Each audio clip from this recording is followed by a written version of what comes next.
Oh God, yeah, I don't want to explain. Yes, everybody, and welcome to High Oh, on Homegrown, the cannabis podcast from Percy'sGrowroom.com.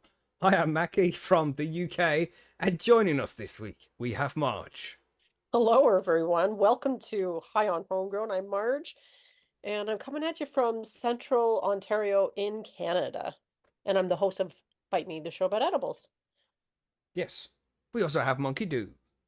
How's it going, guys? Monkey down here in the southeast U.S. on a pretty much standard looking summer afternoon. I hope everybody's got something nice to smoke.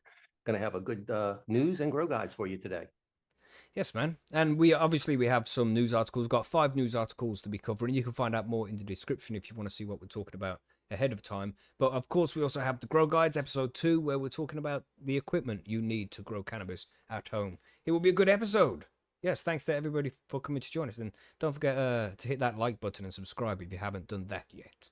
Welcome. Yeah, that was a quick one, wasn't it? That was a quick intro we got going We're on getting there. better at it. Well, we can go slower if you want, if you Well, prefer. I broke. I was just. I started laughing, everybody, because I fucked up my my mic switch where I randomly just, if I'm gonna cough or something, press a button on my mouse and it goes quiet.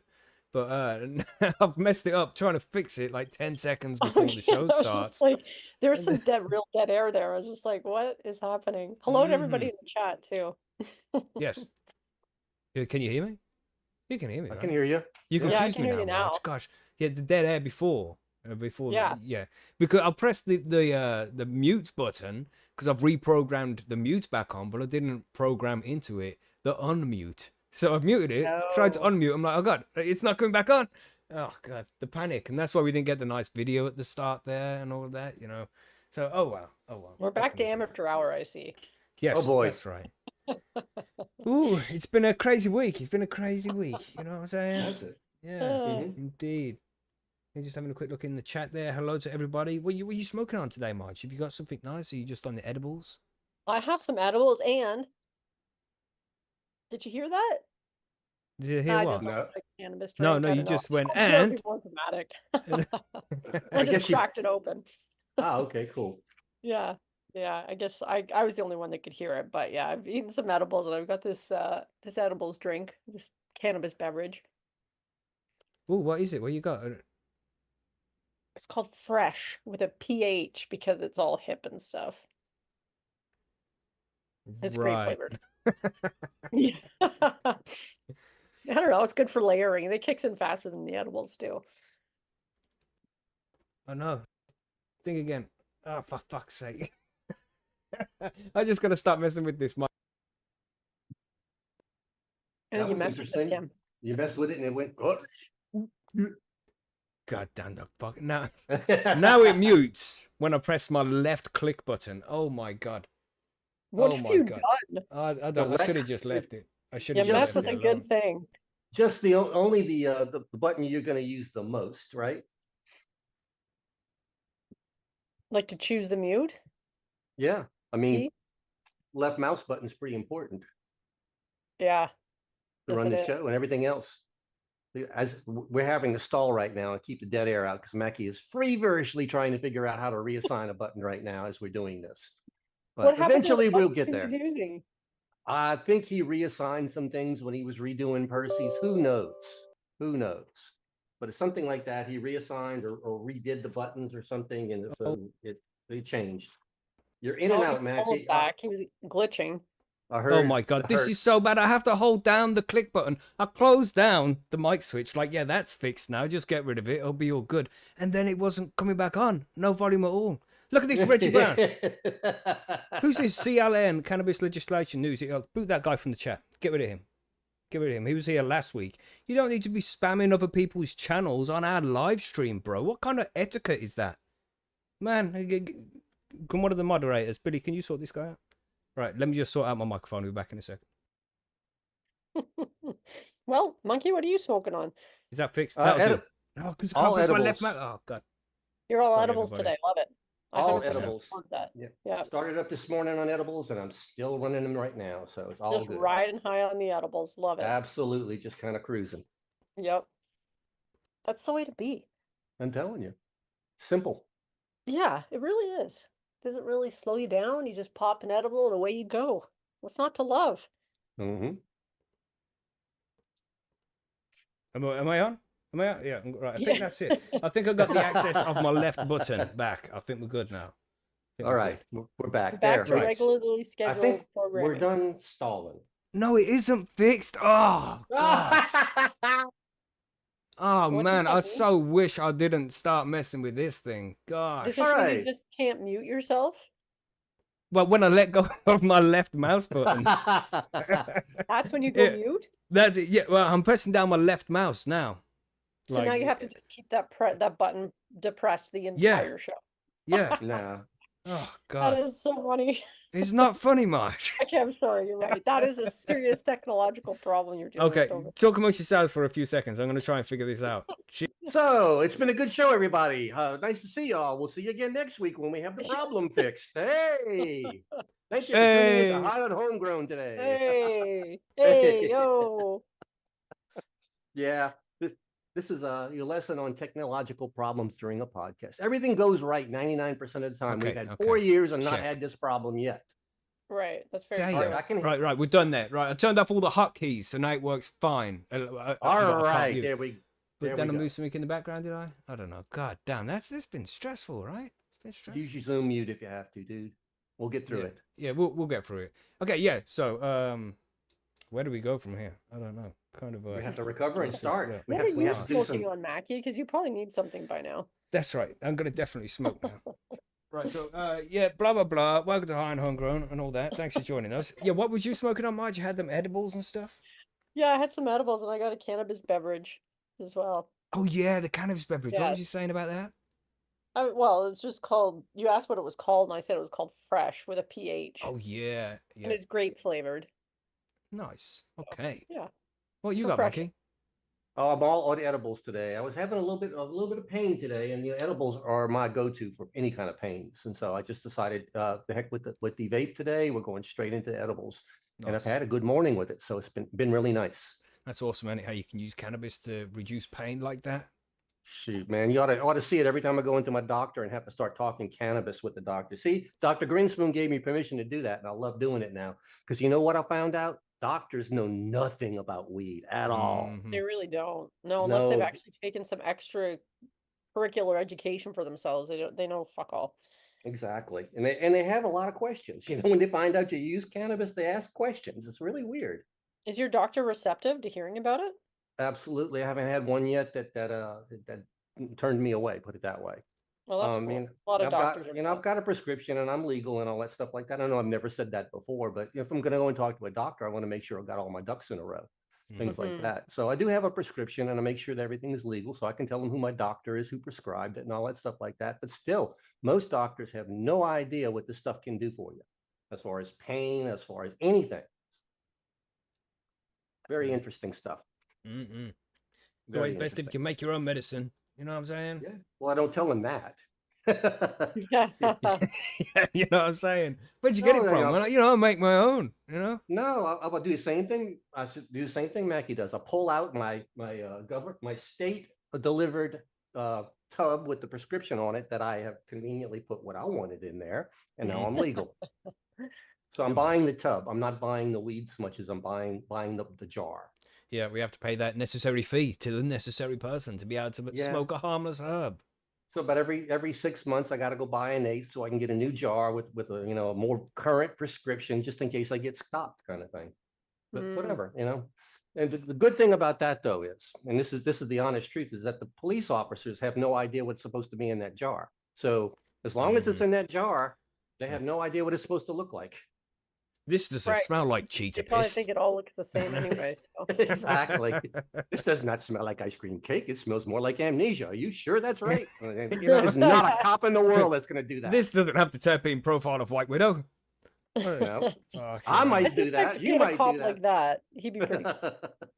It would Yeah, be. you know, probably hit that shit and look, I moved that down as well. It's been a very interesting show so far. God damn, Yeah. all over the place. Yeah, well, Gosh, it's all right. That's what we do, man. I usually have I got a nice beverage and shit, and we're all chilled. But it's been a hectic day. It's been a hectic day, and of course England are playing in the background as well. So that's tense as well. But So we anyway, do have one other thing to do today, and I'm going to find out when we're going to do that. I think we have a spin to do today yeah, sometime. We're going to coin do that flip. between. We're going to do the coin flip Yeah, between the news. yeah. When we get to the smoke break, it's all set up, ready to Sweet, go. sweet. So Yeah, everybody man. stay tuned for that. Indeed. But with that, I think it is time to move on to some news stories. You ready to do that? Let's do it. Already? Yeah. Already? I say already, but 5 minutes of the intro. It's just epic fails, you know? Mackie Yeah. going in and out of view. All right. you know? It's 5 minutes to find the mute button. Gosh. Yeah. God damn. Right, I'm gonna be very careful with what I press. Let's go. Time for the news.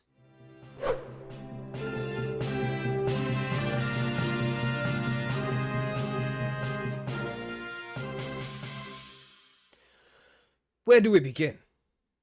Who wants to go first? Does anybody want to jump in? Monkey, you want to do yours first? Sure. Let's do the long one first. I got two stories. One's relatively short. This one's Right. kind of long, but I thought it was interesting. So, of course, I'm always going to pick something that I think is interesting. It says, from marijuana moment we get, it says, legalizing cannabis leads to substantial decrease in intimate partner violence, study shows. So that's pretty cool. It says a new analysis of violence between intimate partners concludes that legalizing cannabis for adult use results in a substantial decrease in rates of intimate partner violence. Now, if that's a true statement, I'm all for legalization just to get the violence out of this. The findings also indicate that recreational cannabis legalization substantially impacts the relationship between heavy drinking and intimate partner violence, IPV, possibly as a result of people substituting marijuana for alcohol. Now, we've said this many times. We all believe that alcohol is a little bit more aggressive to you, and it has a tendency to kind of wind you up a little more, maybe make you a little more violent. So I wasn't surprised when I saw the title of this article.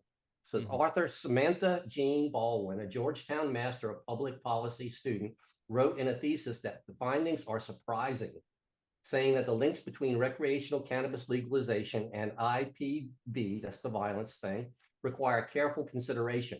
As cannabis use is known as a risk factor for IPV, and legalization of recreational cannabis typically increases usage, RML could be expected to increase the recreational marijuana legalization could increase the levels of violence, Baldwin wrote, adding, reduced alcohol use could complicate this relationship if marijuana acts as a substitute to alcohol, and alcohol consumption is a greater risk factor for IPV than marijuana use. Any reduction in alcohol consumption would lessen the impact of RML on violence. Now, it's interesting here because, yes, anytime you reduce alcohol and substitute cannabis for that, in most cases, it's a more of a chill high and less violent. I don't know, and I don't know everybody who's ever smoked cannabis, but I've been in a few places and I've never seen anybody get real high and all of a sudden decide he wanted to fight everybody in the room. I have been in a bar room and watched one guy have too much to drink and decide he wanted to fight everybody in the room. And I've seen that many times. Right. So this is not surprising to me, knowing that, yeah, if you smoke a little weed before you're having sex with your partner, that you're going to have a more chill and peaceful session. That's just, I mean, come on, guys. This is not rocket science here. It says it's cannabis use is typically risk factor. Oh, or even that. The study drew on data from the Federal Bureau of Investigation's National Incident-Based Reporting System, which includes details of crimes that are reported to police. Baldwin used data from 2013 to 2019, deciding not to include data from the COVID-19 pandemic. I think that was a good move. The analysis found that legalization of recreational cannabis resulted in 56.6 fewer reported incidents of violence per 100,000 people. The results of the analysis showed that recreational marijuana legalization actually reduces rates of violence, the paper says. However, the reasoning for this is unexpected result requires further studies. Existing literature suggests that cannabis and substances are generally correlated with higher rates of violence, Baldwin wrote. Now, that statement right there, every time I read this article, and I go through the statement, it says that cannabis and substance use are generally correlated with higher rates of violence. Again, I don't know where this person's getting this from, but I really don't know a lot of violent cannabis users. I find the opposite from what I see in the people that I know. When people get high, they tend to get chill and more peaceful. even if they're in a bad mood after they have a little bit something and to take the edge off, they seem to calm down. So I don't understand what this person is saying, that cannabis use increases violence. Okay, well, we'll just go with that. Let's see. The increased usage could be acting as a substitute for other substances that have a stronger impact rates on violence, like alcohol and illicit drugs, the paper says. Alternatively, cannabis use may be less of a risk factor for violence than previously thought. I agree with that. The prohibition of cannabis historically may have also played a role in the trends, Baldwin pointed out, writing, because cannabis has been illegal for recreational use until the past decade. Those who used it may have been more impulsive and more likely to engage in risky behaviors on the average. Notably, one finding of the study was that the states without legal cannabis, violence rates appeared to fall as proportional of heavy drinkers in the states rose. Okay, violence rates appeared to fall as a proportion of heavy drinkers in the states rose. This means that states without legal cannabis actually have lower rates of violence as heavy drinkers increase. So that seems backwards to me. So the amount of people who were drinking a lot of alcohol increased, but the domestic violence, because that's essentially what this is. I don't know why they have to spin names, these fancy names for things all the time. IPV, I'm just calling it violence instead of IPV, intimate personal violence. It's violence. Yeah, weird. But yeah, I mean, it just seems common sense to people who are in the cannabis community that don't abuse alcohol heavily, that cannabis seems to be more of a peaceful solution for us, at least is what we feel. And, like I said, have any of you ever been to a social club or anything like that and seen somebody stand up in a club and want to fight everybody? It ain't going to happen. After a bong rip, he just wants to sit down there and chill and enjoy himself. He don't want to fight. That just ain't unless the cannabis-induced psychosis kicks in. That's and I still haven't seen that myself. I'm still waiting for that one myself, and I consume a lot of cannabis, and I don't have the psychosis. So I don't get all this stuff like that. So the additional research, Baldwin says in a thesis, should focus on more granular trends within states, as well as the impact of retail cannabis accessibility on violence. Studies should also evaluate how different types of cannabis policies impact the violence. The paper continues, noting that the spectrum of policy approaches has a range from fully legal decriminalization, medical, and full recreational marijuana legalization. The study acknowledges that findings is counter to prior research finding alcohol consumption to be a major risk for IPV. Now, why would that surprise them? And counter to what they thought, that alcohol is a major risk factor. Alcohol's always been a major risk factor for violence. People, in states with recreational marijuana laws, it continues, the relationship is reversed. In those states, every additional percentage point increase in the population of heavy drinkers led to 8 additional increases of violence. That's interesting there. The additional research, Baldwin says in a thesis, should focus on more granular trends within the state. This has already been there. That's a repeated line in there in the article. So anyway, I don't understand where it's coming from, where it says, in states without recreational cannabis laws, that violence is lower. And they're saying that's due to the alcohol consumption. So the study seems to be flawed, but I do agree with the fact that in most cases, if you're going to use something to kind of take the edge off and get you in the mood, that cannabis seems to be a little bit less violent, a little bit less aggressive, and a little unless bit you're more in the mood friendly. for fighting, Exactly. If you fighting around the world, remember that one? That's it. You want to have sex and fight at the same time? Hey, whatever. What the fuck, monkey? I have no idea, man. But yeah, I mean, it just seems pretty common. We've talked about this many times, how cannabis does help in intimate situations many times for many people, and it can help a lot of people. So this was, when I saw the article, I'm going like, well, yeah, but when I read the article, I'm going like, I don't think this person actually has it. It almost sounds like the person who wrote the thesis never even used cannabis. Mate, that's most likely the case. You know what I mean? Seems to be the case more often. Damn. It does. It is. I don't know. But anyway, so if you want to have less violence when you're intimate with your partner, smoke weed. Yeah. Scary, man. Because, You know, domestic violence is not cool, everybody. And if you have It a is not. problem with alcohol to the extent where you find yourself being violent with people, stop drinking alcohol. Yeah. Seek Do help. yourself a favor and everybody else. Come on, man. You know, do That's the what right he's thing. out. Yeah. Yeah. Smoke If weed you love that, instead. yeah. If you love that person, you don't want to hurt them. Stop. hmm But it's good to see domestic violence cases dropping. You know, at least there's that. You know, and I don't know if they can do proper studies in this and make sure that they can get proper numbers so they can show it to the government and be like, look, surely that is another card that we can play towards legislation. Surely. You would think. hmm But yes, interesting article. It's good to see. Good to see. Should we move Yeah. on to the next one? No, we have a funny one, but I think I want to leave that one to the end. Oh Oh, God. okay. Yeah. Okay. Let's do this one, right? Let's do the fucked up news from the UK, everybody. Let's get it out the way. It's not the funny one yet. Wait to the end for the fucking funny one, because damn, it's a good one. You'll see. But this one is cannabis clinics see rise in patients. This is in the UK, you know, where we have somewhat medicalized legal cannabis. And yeah, they're seeing a rise in patients, but we don't know why because, you know, cannabis isn't even a medicine. That's why it's not available on the NHS. So I don't know why we're seeing numbers rise, right? I'm not even going to start, man. These motherfuckers. These hypocrite motherfuckers. Right, so at a glance, this is what it says at the top of this news article. And this is from the BBC as well, so of course, pinch of salt.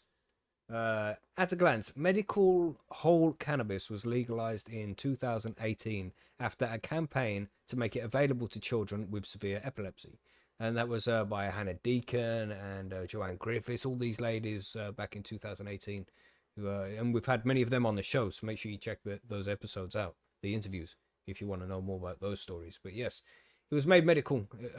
It was made legal for medical use in 2018. Then we have here, private clinics are seeing a rise in patients, but the drug has only been prescribed to a handful of people on the NHS. I think that's 3 people as well. It's not many at all. Campaigners are calling for it to be more widely available to give patients more treatment options. What they need to do first, right, is they need to make money more available to people in this country so they can afford to buy this fucking shit at the extortionate cost that they charge. You know what I'm saying? I was just So, going just romantic curious, already. what's that extortionate cost that they're charging the patients right now?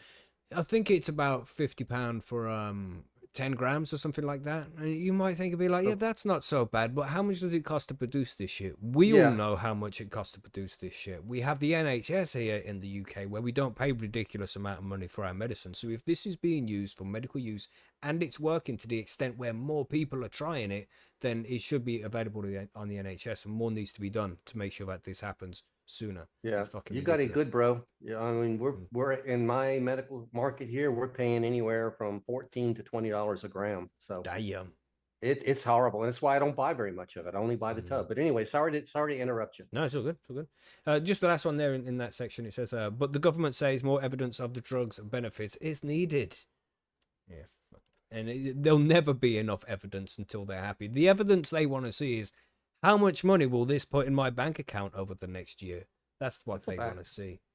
hmm Private cannabis clinics are seeing a rise in patients as people choose the drug to treat chronic pain and mental health conditions.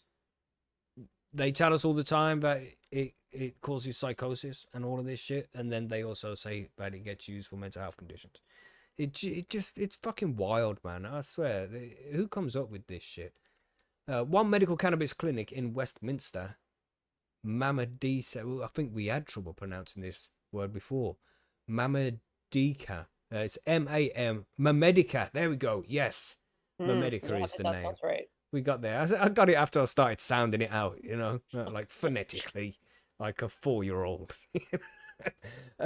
Yeah, so Mamedica said it had seen the number of patients increase by more than 10 times in 2023, rising from 250 to 2,750. So, and this is just probably because the word is getting out there more. It's like it's been legalized for medical use for a while, but they don't advertise it very much. I've seen some adverts on YouTube. I don't really watch terrestrial TV, that old school shit. So I don't know if they have adverts like that, which normal people are going to see. Probably do, right? But anyway, yeah, so just probably more people are being made aware of it, and give it a few more years, it's going to be 10 times again. There's a lot more people going to be using it. But CEO John Robson said this was down to a large number of patients who are transitioning to us, not just from the illicit market, but because they haven't found the treatments that the NHS can provide to be sufficient for their conditions, and also getting a prescription, seeing a doctor. It's getting more and more difficult all the time. With the crumbling of the NHS due to lack of funding. Bastards. But maybe that will change soon with a new government. We'll see. The majority of patients at the clinic take medical cannabis for psychiatric conditions such as anxiety and depression, with 40% taking the drug to treat chronic pain. In a statement, the Department for Health and Social Care said that licensed cannabis-based medicines are routinely funded by the NHS where there is a clear evidence for their quality, safety, and effectiveness. But it added that most products on the market are unlicensed medicines, and clinical guidelines from the National Institute for Health and Care Excellence demonstrate a clear need for more research to support routine prescribing and funding decisions on the NHS. And this is something we spoke about with Charlotte Caldwell, who was on the show not so long ago, 3-4 interviews ago. I don't know. It's recently in the feed, so if you want to listen to that interview, definitely go and check it out if you haven't heard about it. But she brought up the point of the NHS have done all they can. At this point, we need these companies like Medica, for example, or Curaleaf, or, there's many of these companies making cannabis medicines in the UK. Them motherfuckers have to go out and get the studies done before it can become available on the NHS. And they're doing fine as it is. So there's no reason to put the money in to get it onto the NHS. It's too expensive for them or something. She explained it better than I can, but it kind of made sense. The responsibility now is on the companies that are making this cannabis. They need to prove its efficacy before they can move forward with it. You know what I mean? Excuse me, just clear my throat there, but my mic buttons broke, so I couldn't do the fucking mute thing. All right, it's like, I'm not being rude. All right. So yes, definitely check out that interview if you haven't heard it. It's a good one. One patient taking the drug for chronic pain is Julie Gould from Stargate. The Gould. I won't go on a tangent. Sorry. Julie Gould from Wimbledon in South London. The 64-year-old started using medical cannabis in 2020 after being diagnosed with multiple sclerosis in her 30s. I got permanent damage, my walking's affected, my bowel, my bladder is affected, she says, comparing one of her symptoms to someone hammering your brain with an ice pick. Doesn't sound cool. She used paracetamol, which was, I think that's Tylenol in the USA. She used paracetamol and ibuprofen to relieve the pain until her neurologist prescribed her with amitriptyline, a pain medication also used as an antidepressant. Well, I was able to read amitriptyline just like that, but I had a problem with the word Medica. Why? God damn. The human brain is a complicated thing sometimes, right? Mm-hmm. Yeah. Maybe I'm just high. Marge encouraged me to smoke too much cannabis. I did. Oh, blame it now. Blame game.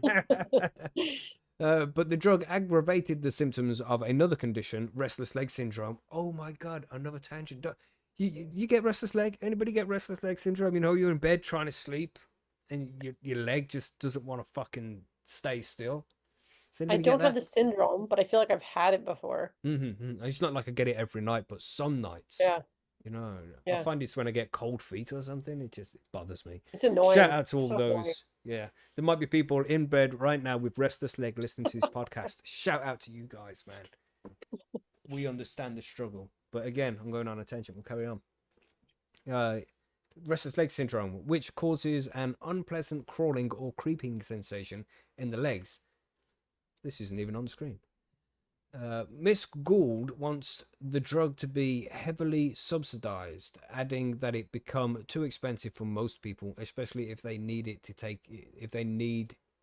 it more regularly to manage their symptoms. Because obviously, some people are going to need it more than others, Mackie, you got ADHD? Yes, probably.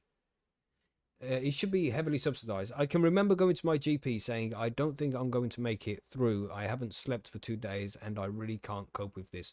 I remember bursting into tears in front of her and she looked at me and said, as we get older, we all get aches and pains. Yeah, I feel that, bro.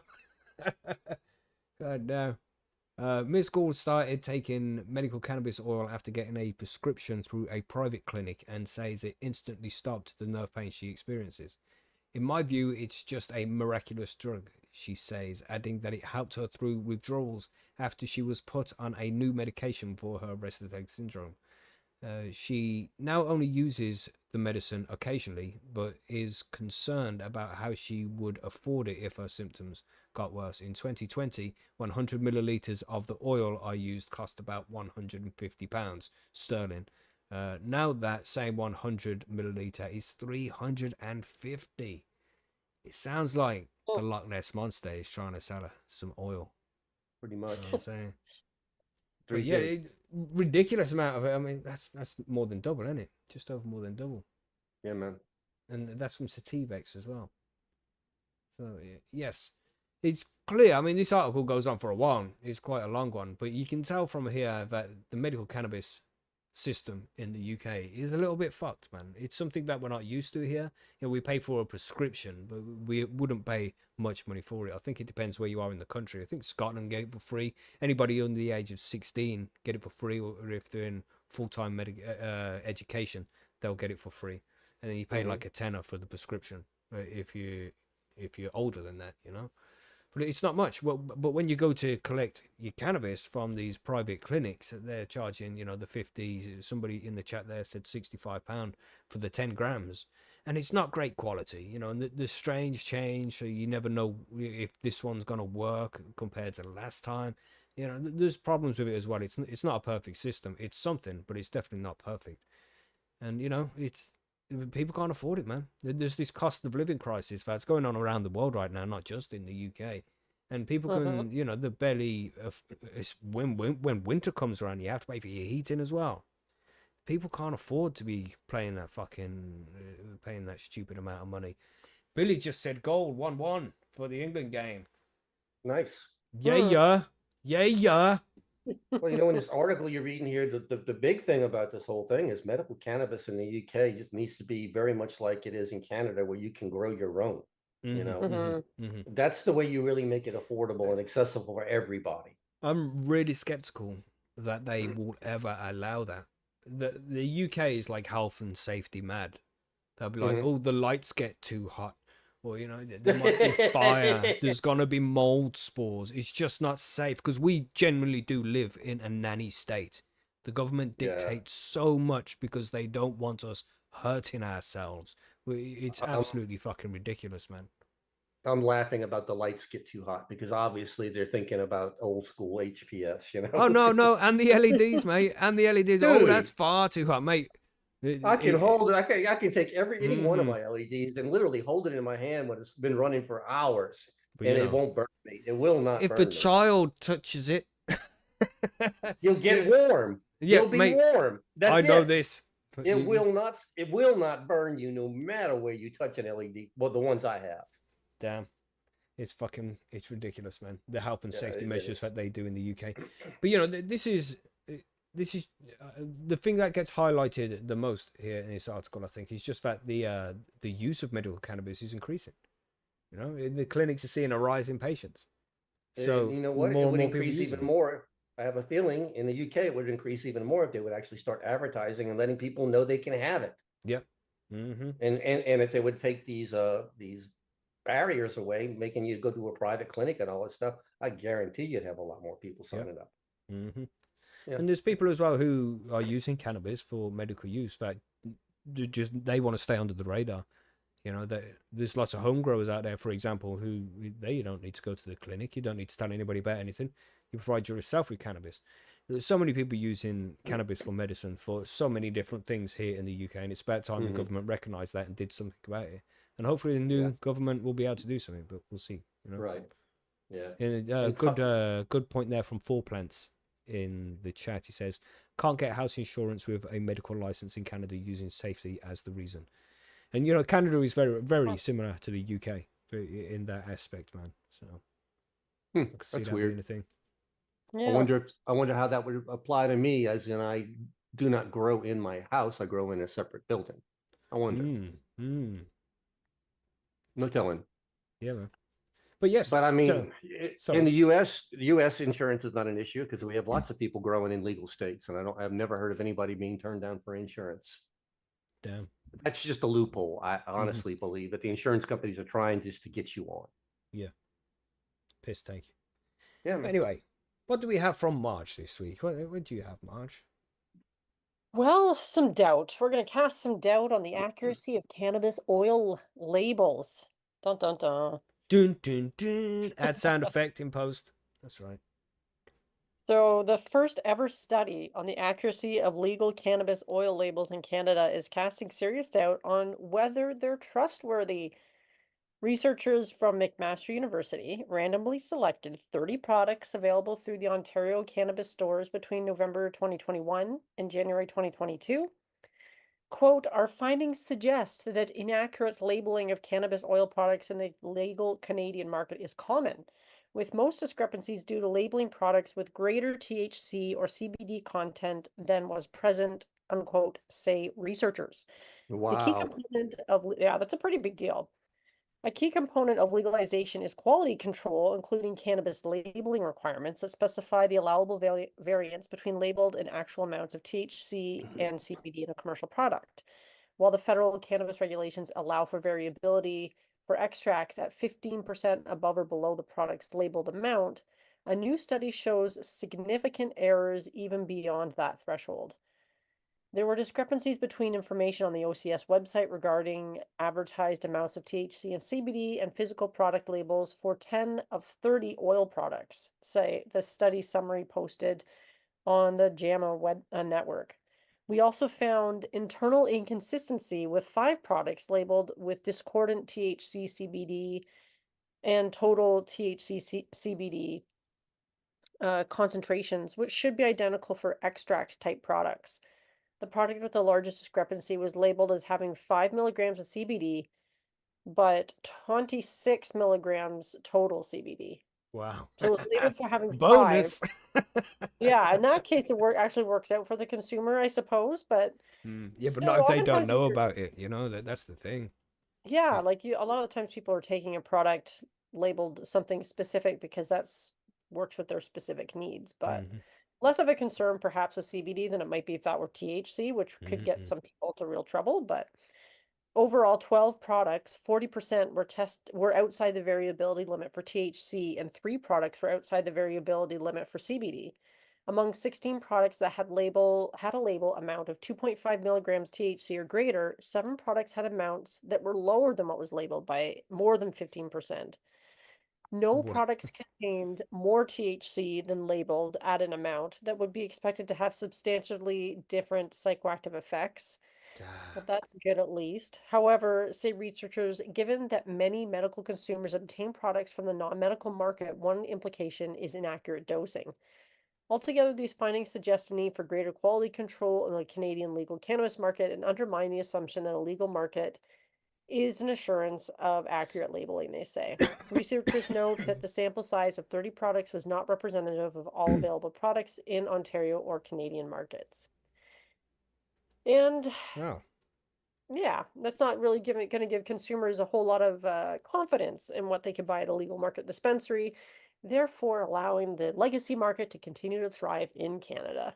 It's madness, isn't it? Just like how unreliable these legal cannabis markets are. They got a couple of weeks ago we were talking about pesticides and shit.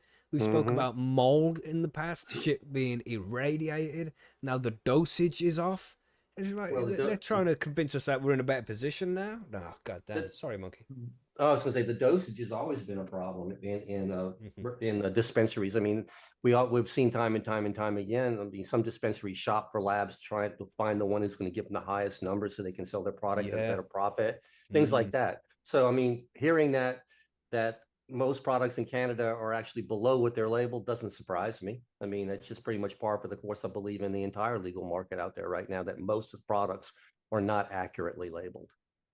It's disappointing though, because when you're getting into the oils, people are tending to use them for very different purposes. Mm-hmm. Like I've heard what you're saying about shopping for labs so that they can, slap a 32% THC Mm-hmm. sticker on a jar of weed because so many people still shop around THC potency, but that's a totally different reason than people who are using oils a lot of the time. Hmm. So I don't know. It's kind of disappointing because a lot of times the reason to go to the legal market is because you're like you can be assured that it's been tested and that Yeah. the labels are accurate. That's half Hmm. the point of directing people Yeah, you towards. would assume that, with all the regulations in place, this shit wouldn't be happening. Yeah. Obviously. Yeah, I don't know. It's like, does the market self-regulate itself or something? I don't know, man. It's bad. We just assume that you would get reliable dosage. It's important for people who are using it for medical use, isn't it? You need to know how much is there, so you can have some, keep track of things and know how much you need to kill your pain at particular times or whatever. Yeah, It's a exactly. shame, man. It's a shame. Hopefully, it'll get sorted out one day.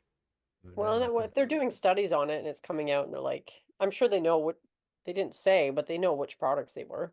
I wish they had listed them. I'd be curious to know. Name and shame. Yeah, that's right. That's what the public would want. Yeah, let us know Yeah. what you found. Exactly. Right then, should we do another one? What's Sure. the next one you got there, Monkey? Some study. Well, this one, interestingly, this one tied into your last article in a way. Yeah. So it says, study, older patients respond well to medical cannabis treatment. Wow, that's a, who would ever thought this? Saw that article, was like, that's pretty common sense, but it fit in really well with Mackey's. It said a recent observational study published in the Journal of Drugs and Aging found that older patients who are prescribed medical cannabis products report experiencing better health and well-being after consuming cannabis, normal reports. It says researchers collected data from cannabis patients in the United Kingdom, including self-reported quality of life assessments, general health assessments, mood analysis, and sleep assessment using the Pittsburgh Sleep Quality Index. Researchers looked at specifically at a cohort of patients aged 65 and older relative to younger individuals. Most of the patients participating in the study were prescribed cannabis for chronic pain, the report says. These findings, according to a growing body of observational and real-world evidence from jurisdictions that have legalized medical cannabis, that cannabis is effective for improving sleep, mood, and quality of life across multiple primary conditions, the author said in a statement. There were significant improvements across all measures of well-being, the authors noted, noting that younger patients outranked the patient 65 plus cohort and only in terms of sleep improvement. So basically, this is a new study that came out that's saying if you're using cannabis, if you're older and you're using cannabis, you're going to get a lot of health benefits from it, like pain reduction, better sleep, mood, reduction of anxiety, lots of things like that. You're going to be a lot cooler too. Yeah, man. You walk The around with that hippiest joint granny hanging at out the of your nursing mouth, home. look really cool, huh? It's No, got to I be don't an know about important that. thing you think about at that age, right? Am I still cool? Yeah. But I mean, we've guess seen many, not. many reports over the years to talk about, the biggest growing market right now in cannabis is the older populations. These are people who may have experienced in their youth, may have not, who knows, and are just going back to it or maybe just looking for something different. And, as somebody who uses cannabis for medical reasons, I have to say that it is definitely, in my opinion, the least intrusive into my life. It gives me the relief, but it doesn't give me, like opioids, you feel kind of half high half the time. It messes with your stomach. You can't sleep right. Cannabis doesn't do these things for me. So I choose cannabis because it's more natural. It makes me feel like I'm normal again. So, yeah. And this is why it's illegal.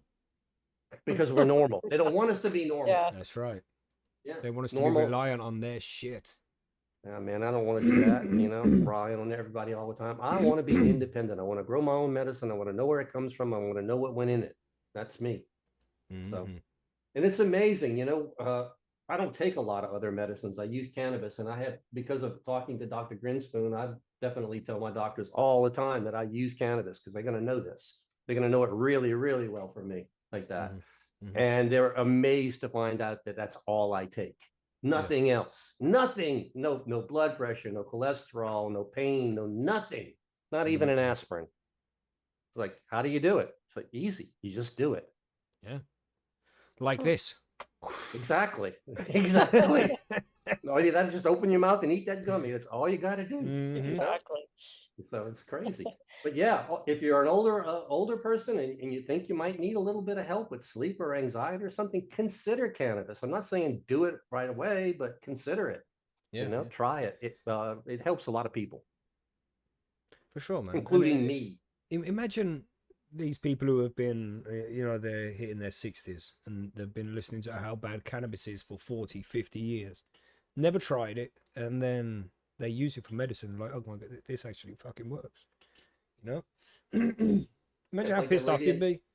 It's like that lady in your article. It says, the first time she tried it, the pain went away immediately. It's like, yeah, that's exactly right. When you first experience it for the very first time, it changes your life. Yeah, man.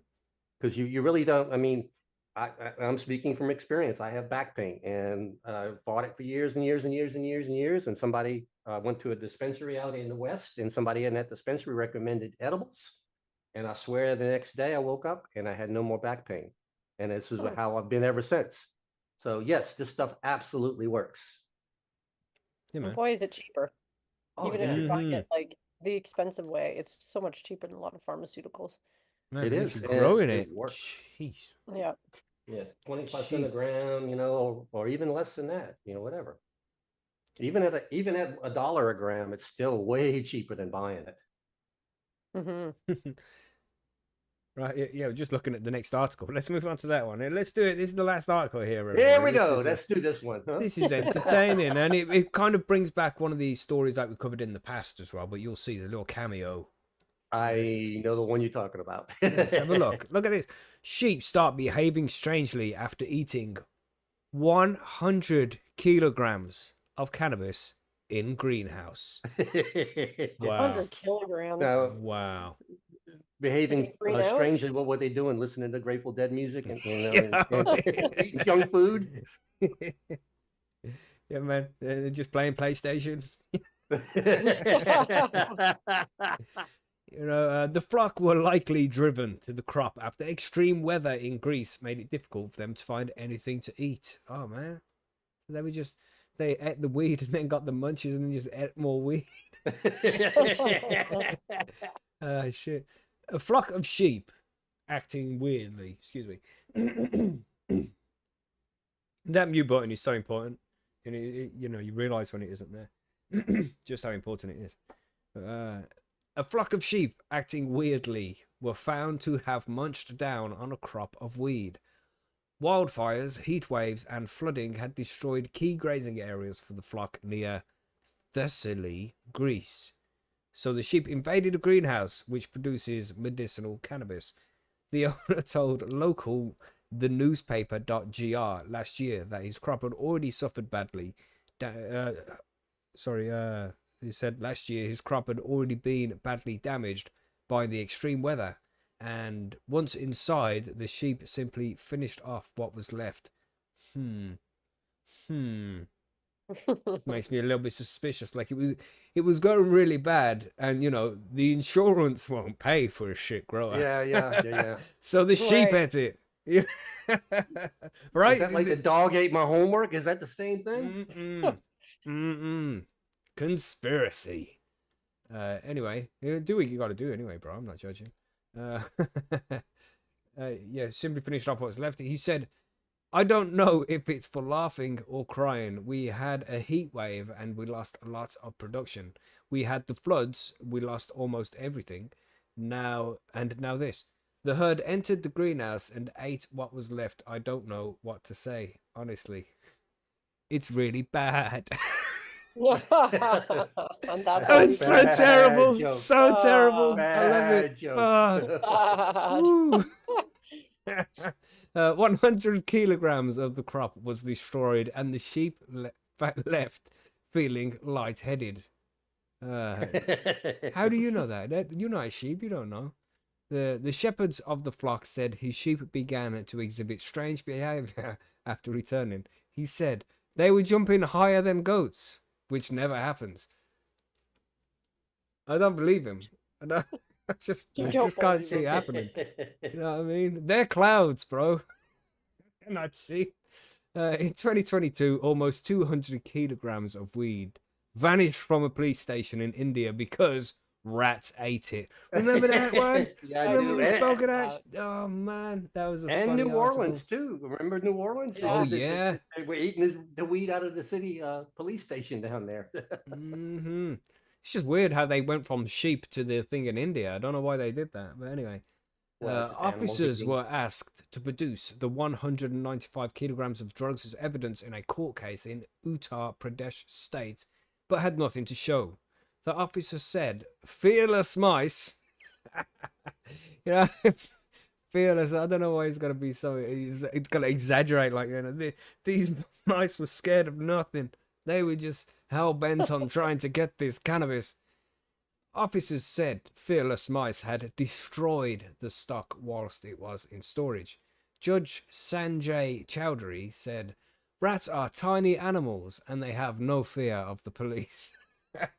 It's difficult to protect the drugs from them. Using weed recreationally is criminalized in India, but its extract, bang, that's BHANG, is legal and used for some Hindu practices. Okay. Yeah, so that's about it, really. Keep your fucking weed away from your animals, everybody. There's an uprising. Fucking going after everything. But damn, imagine just seeing those high ass sheep just strolling around the fucking hills with red eye, just munching. Zombie sheep. Funny. Yeah, so fair play, sheep. I hope you all had a good weekend. But damn. I bet they did. I also think that this guy might be full of shit. I don't know. What do you think? Do you think he's full of shit? That the sheep ate all the weed? Yeah, you think he's like, the weed was going really bad, so he got the sheep to eat it so he can claim on insurance? It's possible. Nah. I'm not going to say yes or no. You know, Aren't there a lot of ways you could do that? Would the insurance even cover it if you're like ravaged by sheep? Like, depends on the policy. Did you have the sheep clause in there? You know, yeah. right. What Are are the they odds? somebody you could have else's bought that sheep? sheep clause up in there. You're only Yeah. covered for goats. Right. Because they can jump over fences, apparently. Exactly. Oh, yeah, these fucking sheep could jump higher, though. Yeah. These sheep could get higher than the goats. Jesus. They did. But yes, Yeah, some yeah, interesting they news look stories. Much there. higher. Yeah, very good, very good. So, all good news, really, right? There's nothing really bad there. I mean, we got, more patients using cannabis in the UK, sheep getting high, but I suppose that labeling thing's bad. Yeah. But then we had the, what was that one from Monkey from Malron? A moment, let's scroll up, see what that one was. Then we had legalizing cannabis leads to sustainable decrease in domestic violence. So we have that one as well. And the study that says older people using cannabis are doing good. So that's a whole bunch of good fucking news this week, right? Yeah, I'd say it's a net positive. Yes, but definitely say it balances out all the other ones that we've done in the past that were just bad. So yes, good news week this week when it comes to cannabis. Anyway, god damn. Well, there were some bad things that happened, but I don't think there was too many horrible things right now that are happening behind the Right. scenes. Right. You've got little small things like North Carolina, still fighting that Indian reservation legalizing and stuff like that. Well, they had a chance to go recreational, and guess what? They killed it.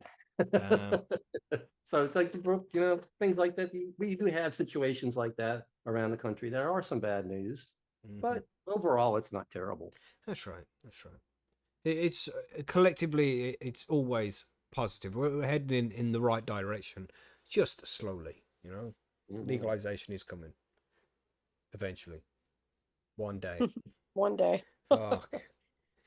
But yes, we have a little bit of forum news to get to here. So I realized that there hadn't been a new member sign up to the forum for a while. I was like, what the fuck is this? This is very strange. So I went and did some investigation behind the scenes and seen that our outgoing mail was broken. So all these new people who were signing up weren't getting their confirmation email to become a member. Lame, right? This went on for about 10 days and didn't even notice. So there's lots of people out there right now who could have signed up to the forum, didn't get their confirmation email, so couldn't become a member.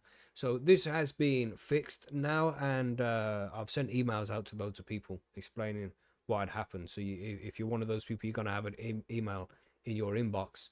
But if you need to activate your account over at Percy's and you didn't get your confirmation email, just drop me an email, just percysgrowroom@gmail.com, and I'll be able to fix it up all there. All right, but make sure you use the email that you used on the forum so I can find your account, and I know nobody's trying to take your shit. You know what I'm saying?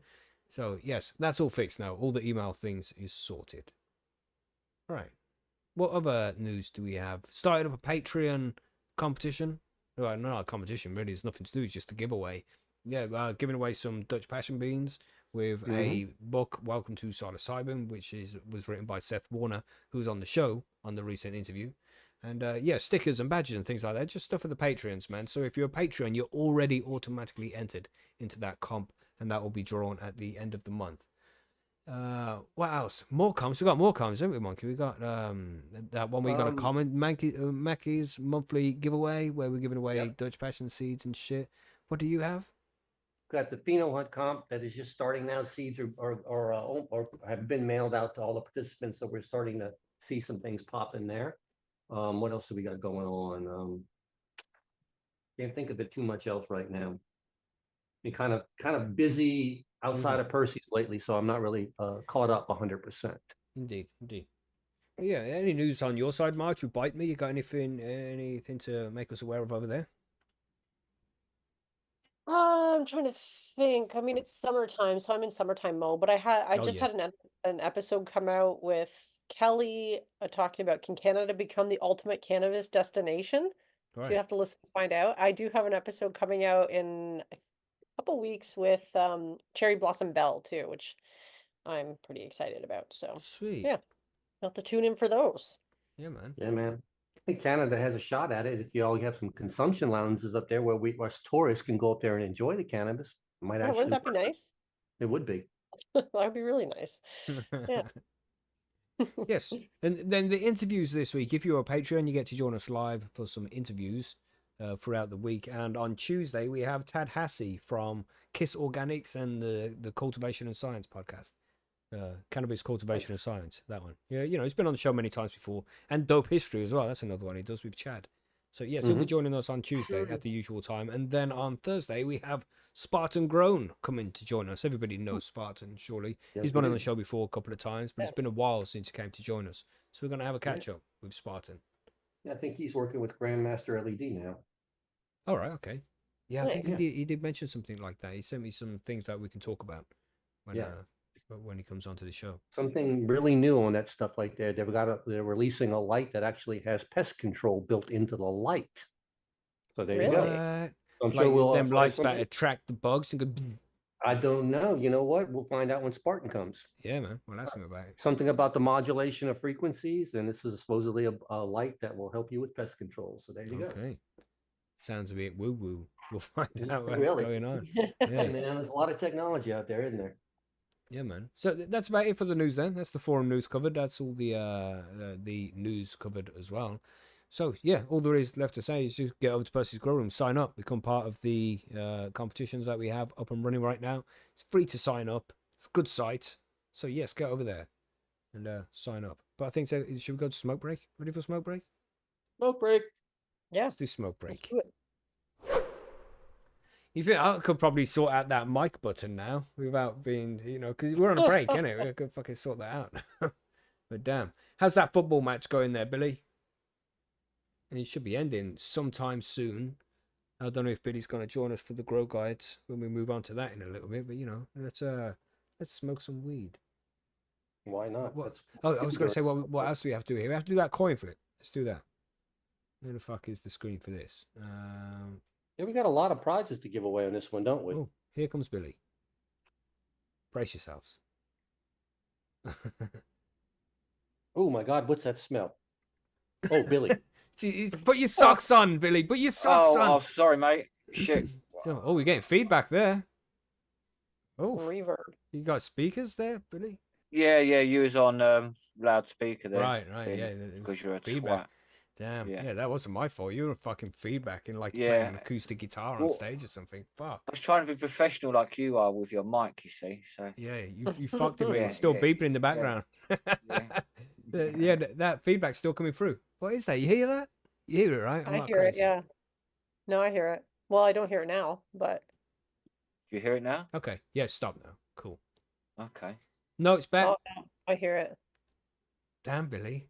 Damn, you just come in here and just trash the whole professionalism of Yeah, the show. totally. Damn, we were doing Do you so hear well. it now? Yeah, it's still going. Ugh, That's don't know weird, what isn't that it? is then, mate. I mean, it's not happening all the time. It stops now. It's not doing it now. But anyway, let's quickly flip this coin here, shall we? Because we have the Barney's Farm heads or tails competition. And yeah, it's just flipping heads or tails. 15 winners altogether in this one. But it depends on if it's going to be heads or tails at this point. Because not everybody got their entry in for the second time round. But anyway, we'll see what happens. We will be doing more competitions like that in the future. So if you want to take part in a competition like this in the future, head over to Percy's Grow Room, become a member. It's all free. And the emails work and all that. So do it. Get signed up. Let's flip this coin. Are we going to flip? You ready? Any Yeah, let's do it. objections? Any objections? Let's get this done. 3, 2, 1. Flip the coin. It's tails, everybody. It's tails. Because tails never fails, apart from on the last flip, because that was heads. You know what I'm saying? Tails fails about 50% of the times. So here we go. Well done to everybody who picked tails. I'll get over to you on the forum. Drop me some messages. We can sort out getting your addresses and information over to Barney's Farm. Well, they'll send you a nice little care package and stuff. Very nice. Yeah. But that's it. Let's chill for a few minutes now. Yeah. So how's that football match going, Billy? Is it good? They lost because they're a bit shit, really. Oh 2-1. no. 2-1. Spain scored with like 5 minutes to go. Oh, But lame. it's sort of like deserved in a way because we don't really deserve it. But it'd be Yeah. nice if we did. But that's football. That's football But indeed. I'm smoking hash, so I give no fucks. Nice. Nice. No, well, that's a shame. That's it. It would have been See, nice if to I see was him win. but drinking what can Stella, it'd be a different thing. Because I smoke hash, like unlike in that article earlier, you do? I don't get angry. Jesus. Can't make jokes like that, Billy. Gosh. Can't you? Oh, okay. I'll edit that then. Yeah, I'll send you the files this Yeah, week. I'm just deleting it now. Yeah, Yeah. in the Matrix. So does everybody need to It's go alright. grab a drink or something? Yeah, I'm gonna. So Cool. Yeah. where you're going to then? Oh wait, it's the same link though, right? Oh yeah, we'll just stay here. Yeah. Okay. I mean, you don't need to leave the room. Just put it on mute. Yeah. No, Is that what you I meant? saw these links in the show notes, and it has like the news link and then the guides link. And Oh, because the guides is the link to the article over Yeah. on Percy's. Yeah. yeah, it threw me off for a second because I remember you did that like for a little while. You had a news link and then you had a separate link for the grow guides for a little while. Mhm. That's what I was thinking. Anyway, I'll be Yes. right back. All good. Grats Tails, I was on heads. Unlucky Cookie Crow. We got Let's Be Buds out there in the chat as well. What's up, Uncle Rick? You good, bro? I'm gonna see if I can. I just can't leave this fucking thing alone. I have to try to fix it. Come on, where's the mic thing? Is it working now then, or not? Only half working. Is what working? Did you have to hold the button down then? Still? No. I just turned it all off. I'm just trying to figure out the fucking how did I set this up in the first place, right? I'm looking at all microphones, mute. I click that to mute. Microphone level is there. Notification when muted. Blah blah. Output device default. Show overlay. So many fucking different buttons. You just want to know how to mute it. It's That's like if I click. listening to the thinkings of a dribbling monkey sometimes. Oh, definitely. Yeah. Uh, There we go. That's about as good as you get. Really. Is that worked? Well, I can hear you. Speak again. Nope, No, that can't hasn't worked. no, I don't know what that's no. done. Right. I fucked it more. Maximizing, Yeah. right, start minimizing for updates, additional hotkeys. This is where I'm gonna fuck everything up. Right, toggle for mute. There you go. That sounds like what you want to do. Press on and off. Don't press return. Oh, you were spooning out then. Say something again now. No, nothing happened. No, fucking shit. No. Bad. No, you're still spooning out. All No, right. you're still sounding like a spastic. Because it's back on the fucking left thing, man. Oh my god. Okay, your mute mode needs to be on toggle. You got that? The what? Well, you're trying to Yeah, fix mute your mode mic needs to be switch, on right? toggle. Okay, yeah, mute mode on You're toggle. all right, and then your initial state should be on unmute. All right. No, we can't hear you. Yeah, no, this fucking left mouse thing is a pain in the ass. Well, I mean, you're There we go. Okay, that's your done. Okay. hotkey. Set your hotkeys, whichever Yeah. they Right. are, and Yeah. make Leave the sure you left do not mouse have button. suppressed down. Which one is this for? Is this underneath initial state says hotkey? Yeah, where it says hotkey. Yeah. So just choose your hotkeys, whatever they happen to be. Reassign them, however you want to do it. Yeah, that's it. I've done that. It doesn't work. Well, should. Initial state. No, he's gone muted again. Mm-hmm. Still muted. It's probably better that way, really, be Huh, honest. did that work? No, Oh, it didn't wow. work. No, it didn't work. Oh, God. No, I don't never know. worked. I can't tell what's working. Yeah, it's Yeah. really frustrating. This is. This. I don't know why it's done this. Mhm. What a load of shit. You had to fuck with it right before the show. That's why. I know, That's right? it. Because I Yeah. didn't expect it to be a fucking mission like this. Gosh. Because he's really, really professional, you see. Exactly. Exactly. What Keeping a- up with the appearances. Gosh. That's Fake it till you make it and all that shit. God. Right, yeah. I have got no idea what to do. No, So what's it doing now? Do you still have to uh, keep the one button depressed for the whole thing? No. Oh, Just- okay. Well then, you just can't ever mute yourself. This Oh, is it's how done it Gareth again, for Southgate fuck's manages sake. England. He's still on mute, isn't he? Yeah, he's fucking Yeah. did it again. Yeah. Well, you could always close the Oh, program no. completely and restart it, Mackie, you know. Turn Sometimes it on that's and the off answer. again. Yeah, the old turn it Yeah, on and off just again job. Close mic switch and then reopen it and see if that does it. It's really weird. I don't know why. I'm just trying to set that. And it's just not letting me do it. It's like, what Yeah. Chat's making fun of you, man. Yeah, mate. Look at them. They're proper taking the piss out. Yeah, of this you. is really Because- pissing me yeah. off, man. This is really pissing me off now. This fucking make me out like a You right should fucking see what they're Mongol. typing. Fuck. Because your mute button works, it's muting some of the chat stuff they're No, I saying mean, about but- you as well. Like, If you'd see the shit I have to deal with, like setting up text stuff, and I get it all done nice and simple, and all I'm trying to do here is add a single button on my mouse that is gonna go to fucking mute when I press it. This thing is proper taking the piss out of me. Gosh. the AI's taking over, mate. It's already trolling you because it understands what to do. You see, It's done it joining again. it's It's done part of the crew already. AI is already part of the crew. It's trolling Mackie. Congratulations, AI. I say. God. I reckon the AI must smoke hash for God sure. damn. Oh look, Right. there's a Chillbut. He's just popped in chat. Hi, Chillbut Right. in chat. I'm getting rid of it all. Fuck it. It's all gone. Fuck yeah. Yeah. How's that? Yeah, reset.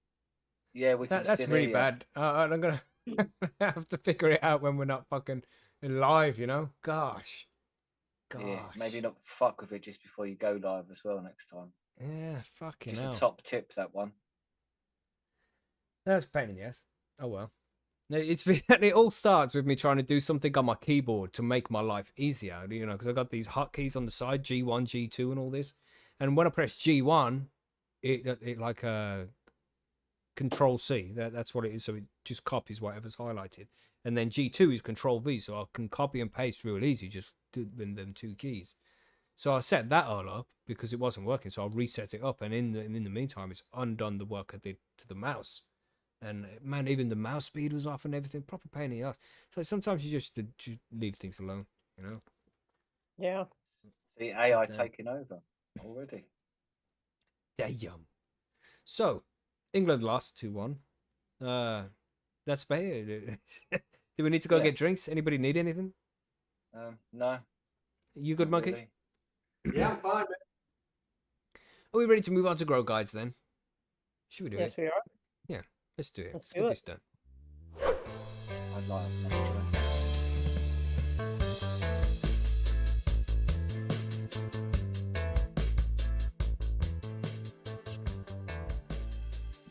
Tune. Okay. So this week we are going to talk about the equipment you need to set up a cannabis grow at home. nice and easy. There's not a lot of information to cover in this one. It's real basic stuff.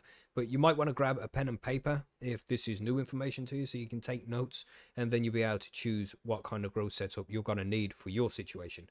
You can also go back to last week's episode 1 of the grow guides, and that will explain things that you need to consider before you go into your grow and how to plan it properly, and then you'll be able to make a good decision on what equipment you're going to need, and that's what we're covering in this one.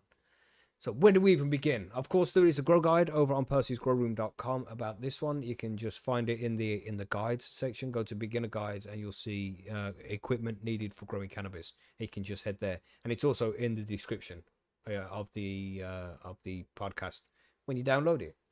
But I think Monkey just dropped it in the chat there as well. Yeah, and it's also pinned at the top. So loads of ways to go and look at it if you want to go and look at it.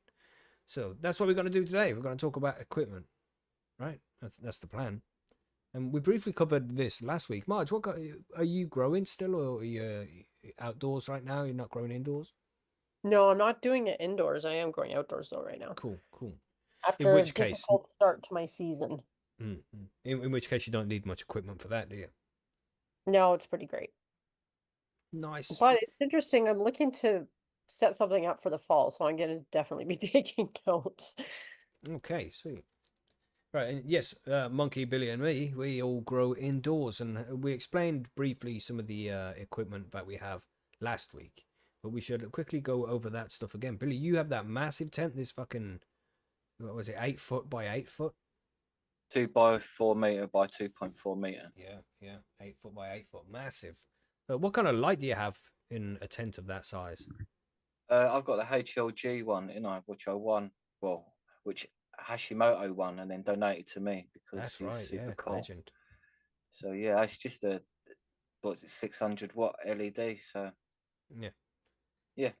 What do you, Monkey? You explained you have what was it, like a 2 foot by 3 foot or something? What was your tent size? It is in meters, it would be 0.9 by 0.5 meters, which is a Right. weird size. So in inches, it would be 36 inches by 20 inches. Right. And it's it's an odd size, granted, but it's made that way because mine is actually made to fit into a standard old school bedroom wardrobe. They're not 2 foot deep, they're slightly less, and you usually have about 5 feet from the floor to that shelf. And so this thing is made to slide right inside of that, and that's what my wife wanted, something that was going to be inconspicuous. Right.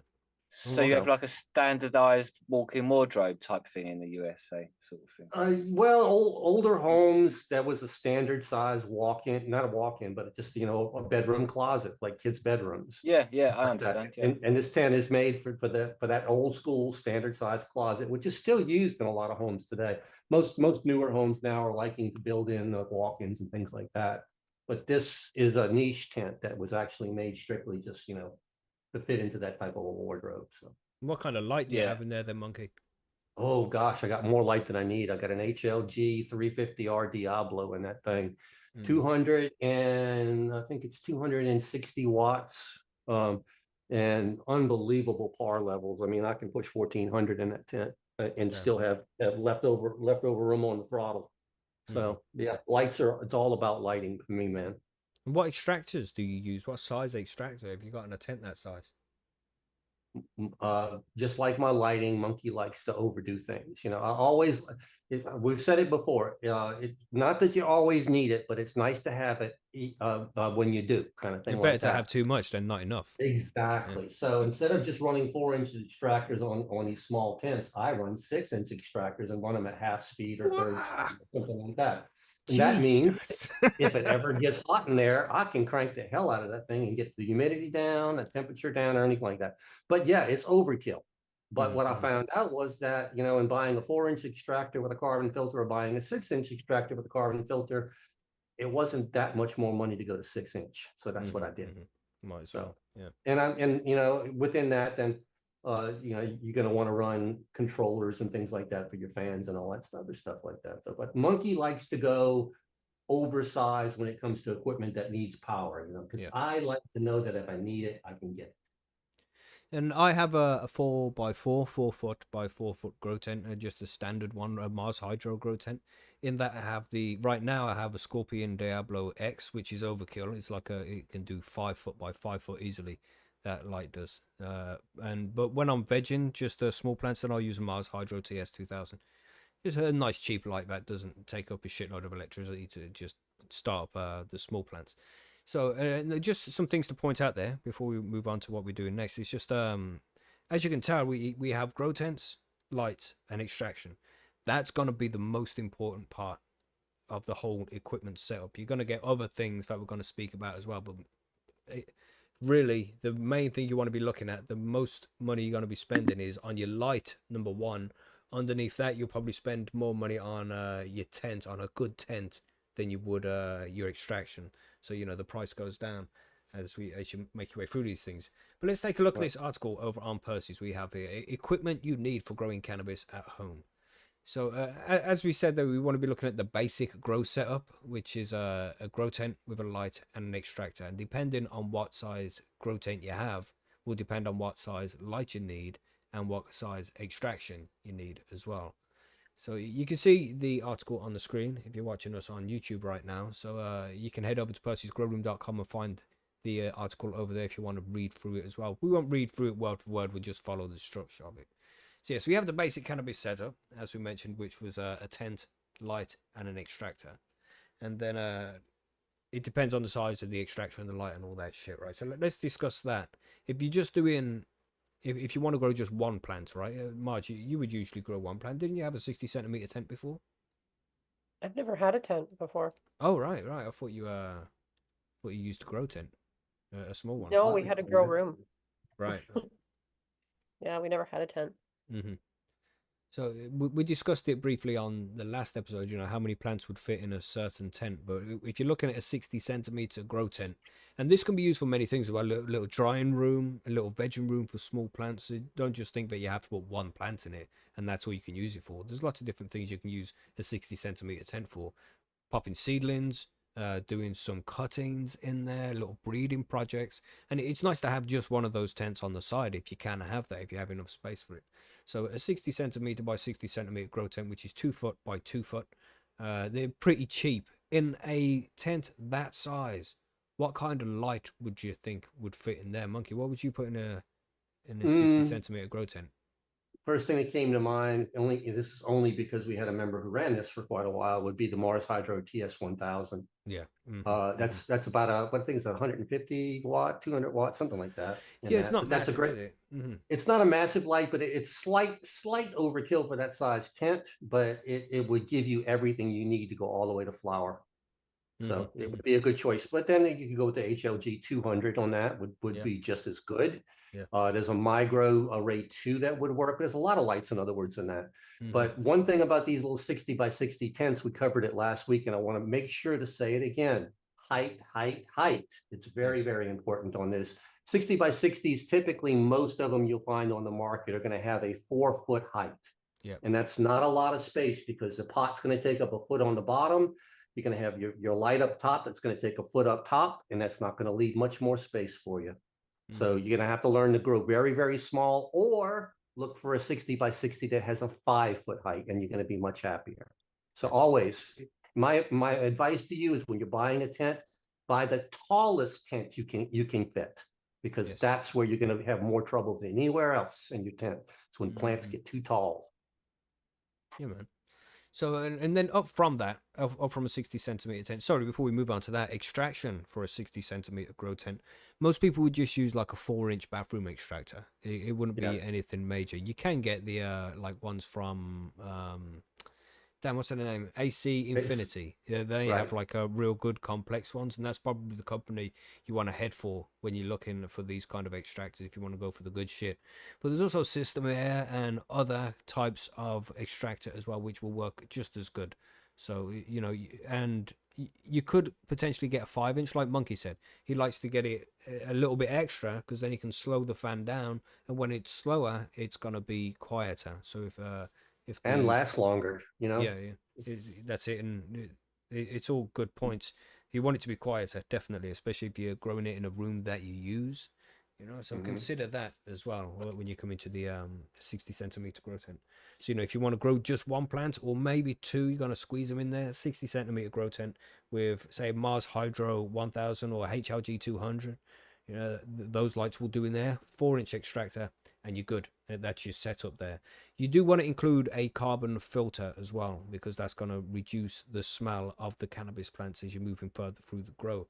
So look up a carbon filter that's going to be specific to the size of the extractor you got. So if you're getting a 4-inch extractor, get a 4-inch carbon filter, and 5-inch extractor, 5-inch carbon filter, and so on. But there's lots of different models of carbon filter, which we'll get to in a bit. But the next one after the 60 centimeter tent would be either the 1 meter grow tent or the 1.2, which is also known as the 4-foot grow tent. And they're like 2 meters tall, sometimes 2.4 meters tall. As Monkey said as well, just go for the tallest one you can get. But the floor space being the 1 meter or the 1.2 meter, either one of those grow tents. Very popular. People seem to use those ones most. And you can treat them essentially the same, the 1.2 and the 1 meter tent. The 4-foot by 4-foot versus the 1 meter tent. They're pretty much treated the same way. So you use the same light in there, you use the same extraction in there. But the lighting is there's so many different brands out there with so many different types of lights now. Back in the day, in a tent that size, you would use like a 400 to 600 watt metal halide HID light. And then when it was flowering, you move on to the 600 watt high pressure sodium. It's like a standard setup. But now, because there's so many different types of LED out there, you can get loads of different lights, man. But is there any light that you would recommend? Billy, what are you saying? What do you think about a light you would use in a 4x4?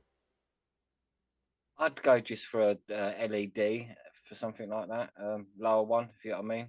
So you wouldn't want a high, like 1200 watt, obviously, that thing. Yeah.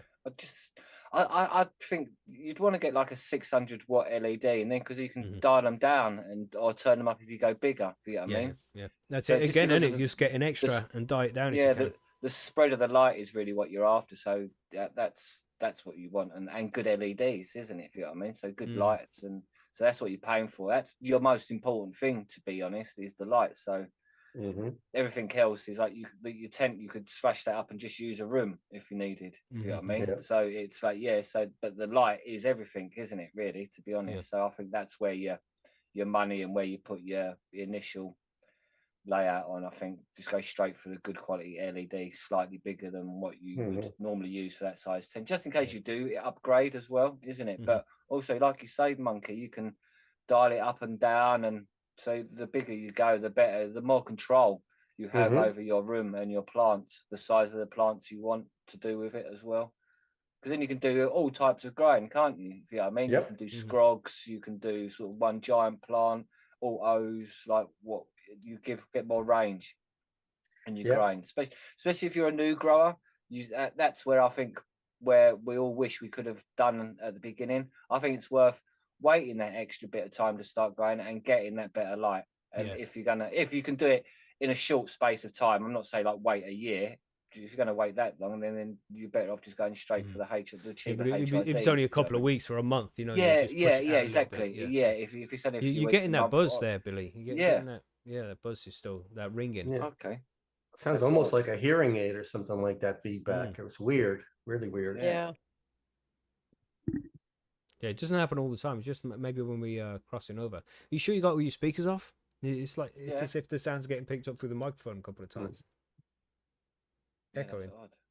Well, it seems like there's a real common thread here with all of us indoor growers. We'd rather have more than we need and be able to turn it down than sit there and try and just scrape what we can out of what we have. So, but that's good for us because we've all been growing for a while. But when you're new, you don't have your setup and you're still buying cannabis, the pennies matter, Now, since we're talking a little bit about lights, let's go ahead and talk about manufacturers of lights a little bit. And I only want to caution people because we've seen this several times over at Percy's.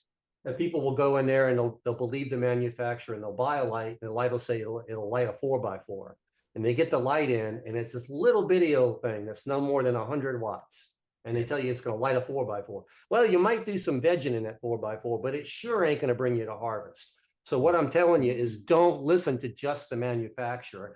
go find some people who know about these lights and get some information Where on would it. you be able to find people that know about lights, Monkey? Maybe, well, Maybe there's like a a couple places. Maybe a forum or something? Yeah, forum or a forum. forum would Do you be a know good any place. decent forums there, Marge? Don't really know, I man. think there's one. It might be called Percy's. Yeah. Yes, that's right. That's right. I think that would be the best place to go. If you need any, answers specifically about certain things, just head over to Percy's because it can get complex with all the different brands that there are, different sizes, different numbers. So if you do get confused and you need any help at all, head over to percysgrowroom.com and obviously we'll sort you out from there. But just adding extraction on this on the 1.2 meter grow tent and the 1 meter grow tent, you need extraction for that as well. And that's gonna be a 5-inch extractor would be good. 6-inch would be better because then you can slow it down a little bit. It's not so loud and it lasts a little bit longer. So yes, that's what kind of extraction you want for that. But I was wondering there with your grow room when you had a grow room, Marge, what kind of lights did you use? You using the old school HIDs? Oh God, no. We had LEDs. I think those Okay. other ones are too hot and use too much energy. Oh yeah, man. Yeah, those are. It feels like they're super old school. Does anybody use them anymore? Yeah, a few people. Commercial growers do actually. Do And they? a lot of commercial growers use it's a very easy entry cost. Mm, And it still does produce really great bud if you can afford the Oh electricity. yeah. right. I remember people would say HPS is king and it's always going to be king, and now nobody uses HPS. Well, it's just because it's so expensive, but I think the quality of the bud the HBS produced was excellent, still is. Yeah, I mean, I like the LED weed, man. now It's I haven't grown on toured me. I haven't toured a commercial grow probably in 3 years, Mhm. but one out last 3 years ago when I did go through one, they were still using HID lights inside of the grow that I went through. They were vegging under T5s and flowering under HID. So just goes to show you there's a lot of energy being wasted even in the commercial space. And it all gets wasted on heat. But yes. So Billy, what the fuck because you got a huge tent, man. What you got the a big HLG light in there, in you. But what kind of extraction do you use on a tent that size? Just a 6-inch, just because I don't ram it full, because I perpetual grow, so it's not always full. It doesn't completely fill the canopy, if you know what I mean. Yeah. So I've got lots of space like that in a way. So yeah, I just use a 6-inch, lots of free fans in it, and then that seems to do the trick because it doesn't produce that much heat because of the space, if you know what I mean. Yeah. And the smaller light I got, then it doesn't overheat. The extraction seems fine with it. So there's no condensation or nothing. So yeah, it's running fine. I think with the bigger tent makes a big difference, and perpetual growing because I don't have a complete tent full of like buds and flowering plants. Right. I only sort of have 2, 3 maybe in full at the end of their stage in full flower. The rest are sort of at the start and in the mid. You're gonna be quiet there, Billy. Why do I have to keep playing at you today? What's going on? I turned the volume down slightly to see if that helped with the clicking. Yeah, there's no whistling now, so yeah, it seems to have done the job. Okay, yeah. I'll just sit slightly closer to Mr. Microphone. Just get your face right up to the mic and it like that. Right up to it like that, like. Get my face in the sock. Whoa. Yeah, man. Right, so as everybody can tell, there's lots of different ways to do this, So the majority of people I find, and this is just from my experience, it might not be the case for you, but getting a 4x4 with 5-inch extractor and a decent light, you're going to be happy with that. Most people are going to be happy with that. You can expand after. You can get the 60 centimeter add to it or another 4x4. That's just what works well with me. It might be a different situation to you. As we explained in the last episode, it depends on how many plants you want to grow. 60 centimeters is going to be good for 1 plant, maybe 2 at a push. You're going to get the 1 meter tent or the 1.2 meter tent. That's going to be able to do 4 plants pretty happily to get 4 or 5 ounces off each plant, 16 to 20 ounces off each grow you should be getting with that. And of course you just multiply by the floor space. So Billy has got 4 times that size of that essentially as floor space, so he could be potentially get 4 times the yield, but he doesn't use all the space, so he doesn't get that much. But, right. And we did skip the intermediate tent though, the 2x4, which is if you're going from a 60 by 60, that's a 1 plant, and going to a 1.2 by 1.2. I don't like these rectangular tents. I don't.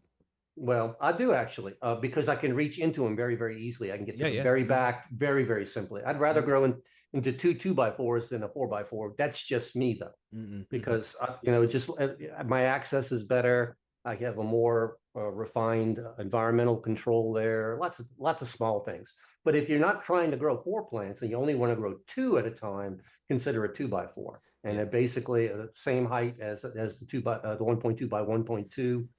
Everything's there except you just get 2 plants in it, not 4. Well, for me, it's because I used to grow back in the HID days. Then you didn't have Yeah. like a long light; it would just give off Nope. light in a circular area. So you want to make the most of it by having a square tent. Yeah. But nowadays, with the LEDs like we've got, you can get fucking any shape you want. See, you're showing your age, man. Oh yeah. Back in the day. Back in my day, we had Back in my lights day. that were like heaters too.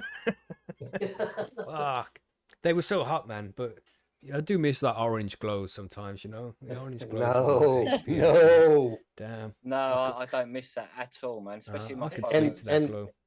And the hum, that little. Yeah. Yeah.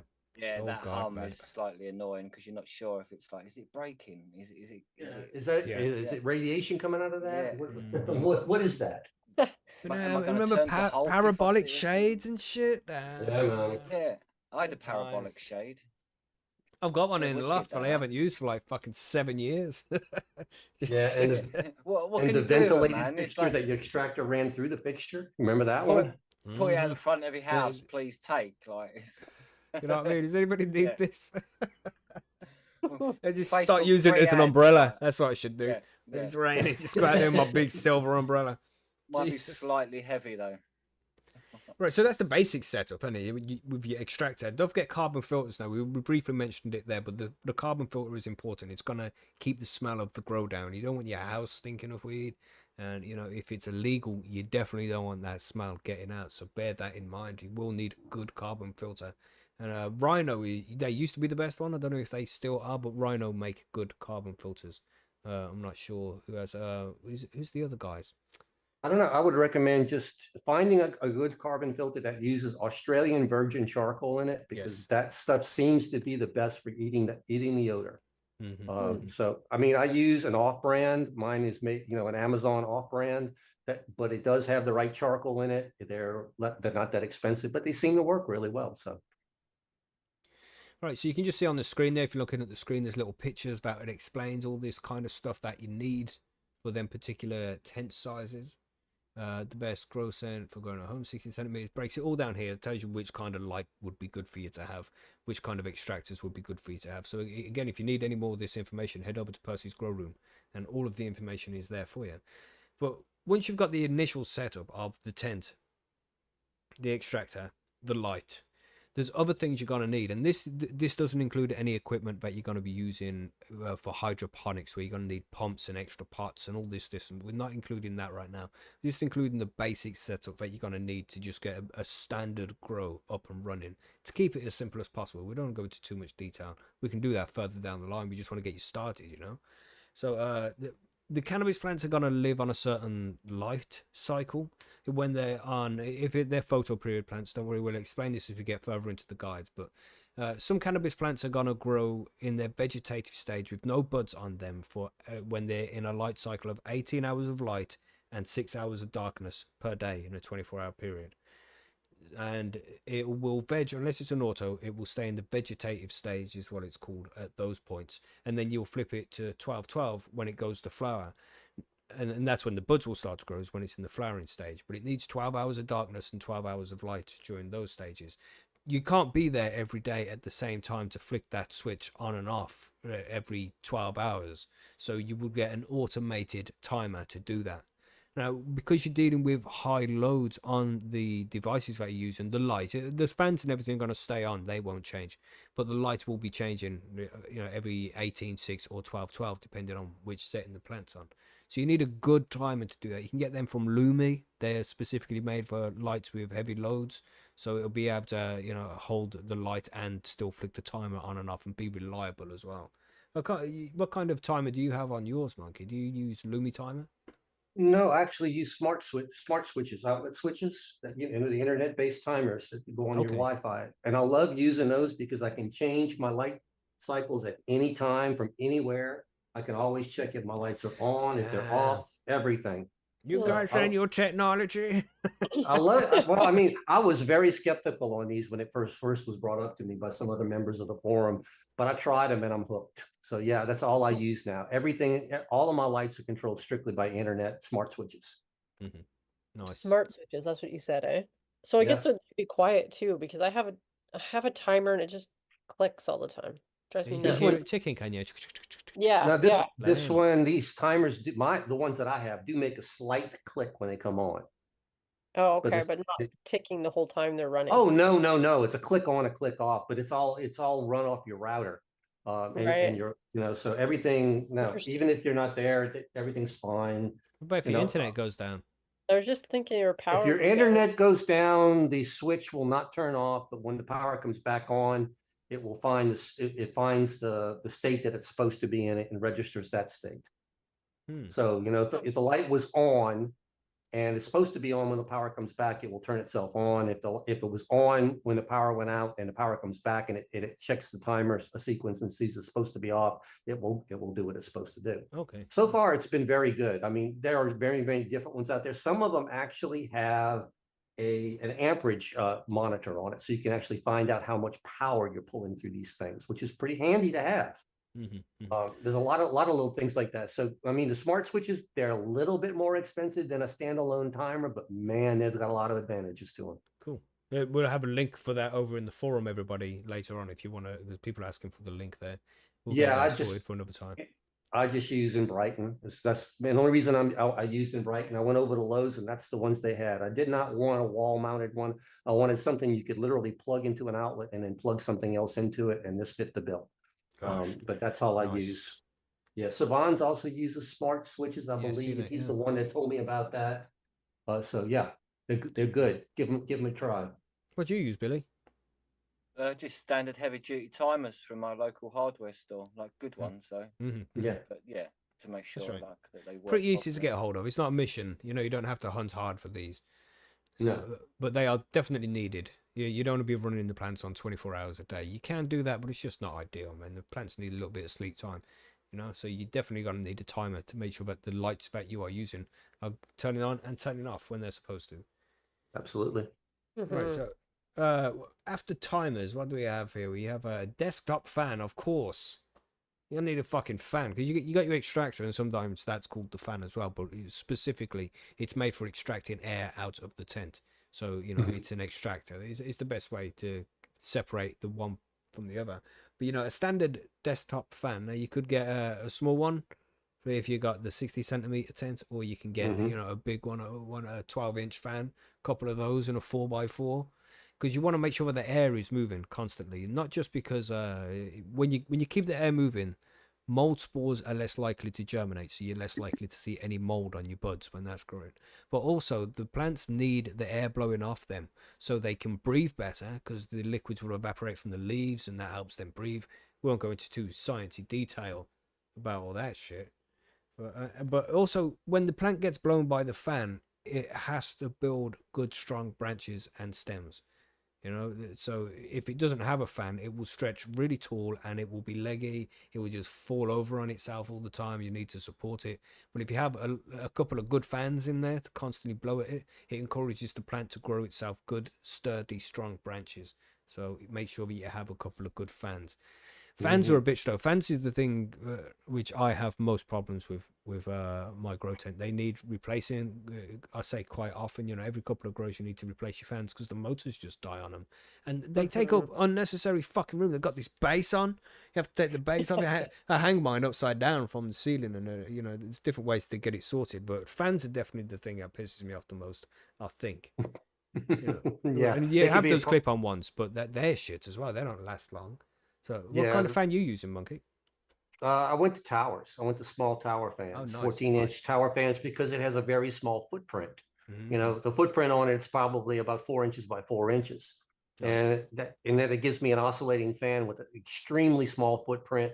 And I actually built a shelf on one of my corner posts of my tent that can be raised and lowered. So this thing sits on a very small 5-inch by 5-inch square platform in a corner that I can raise and lower. And I aim it basically at the top, just above the mains, and it oscillates just to keep the air moving there.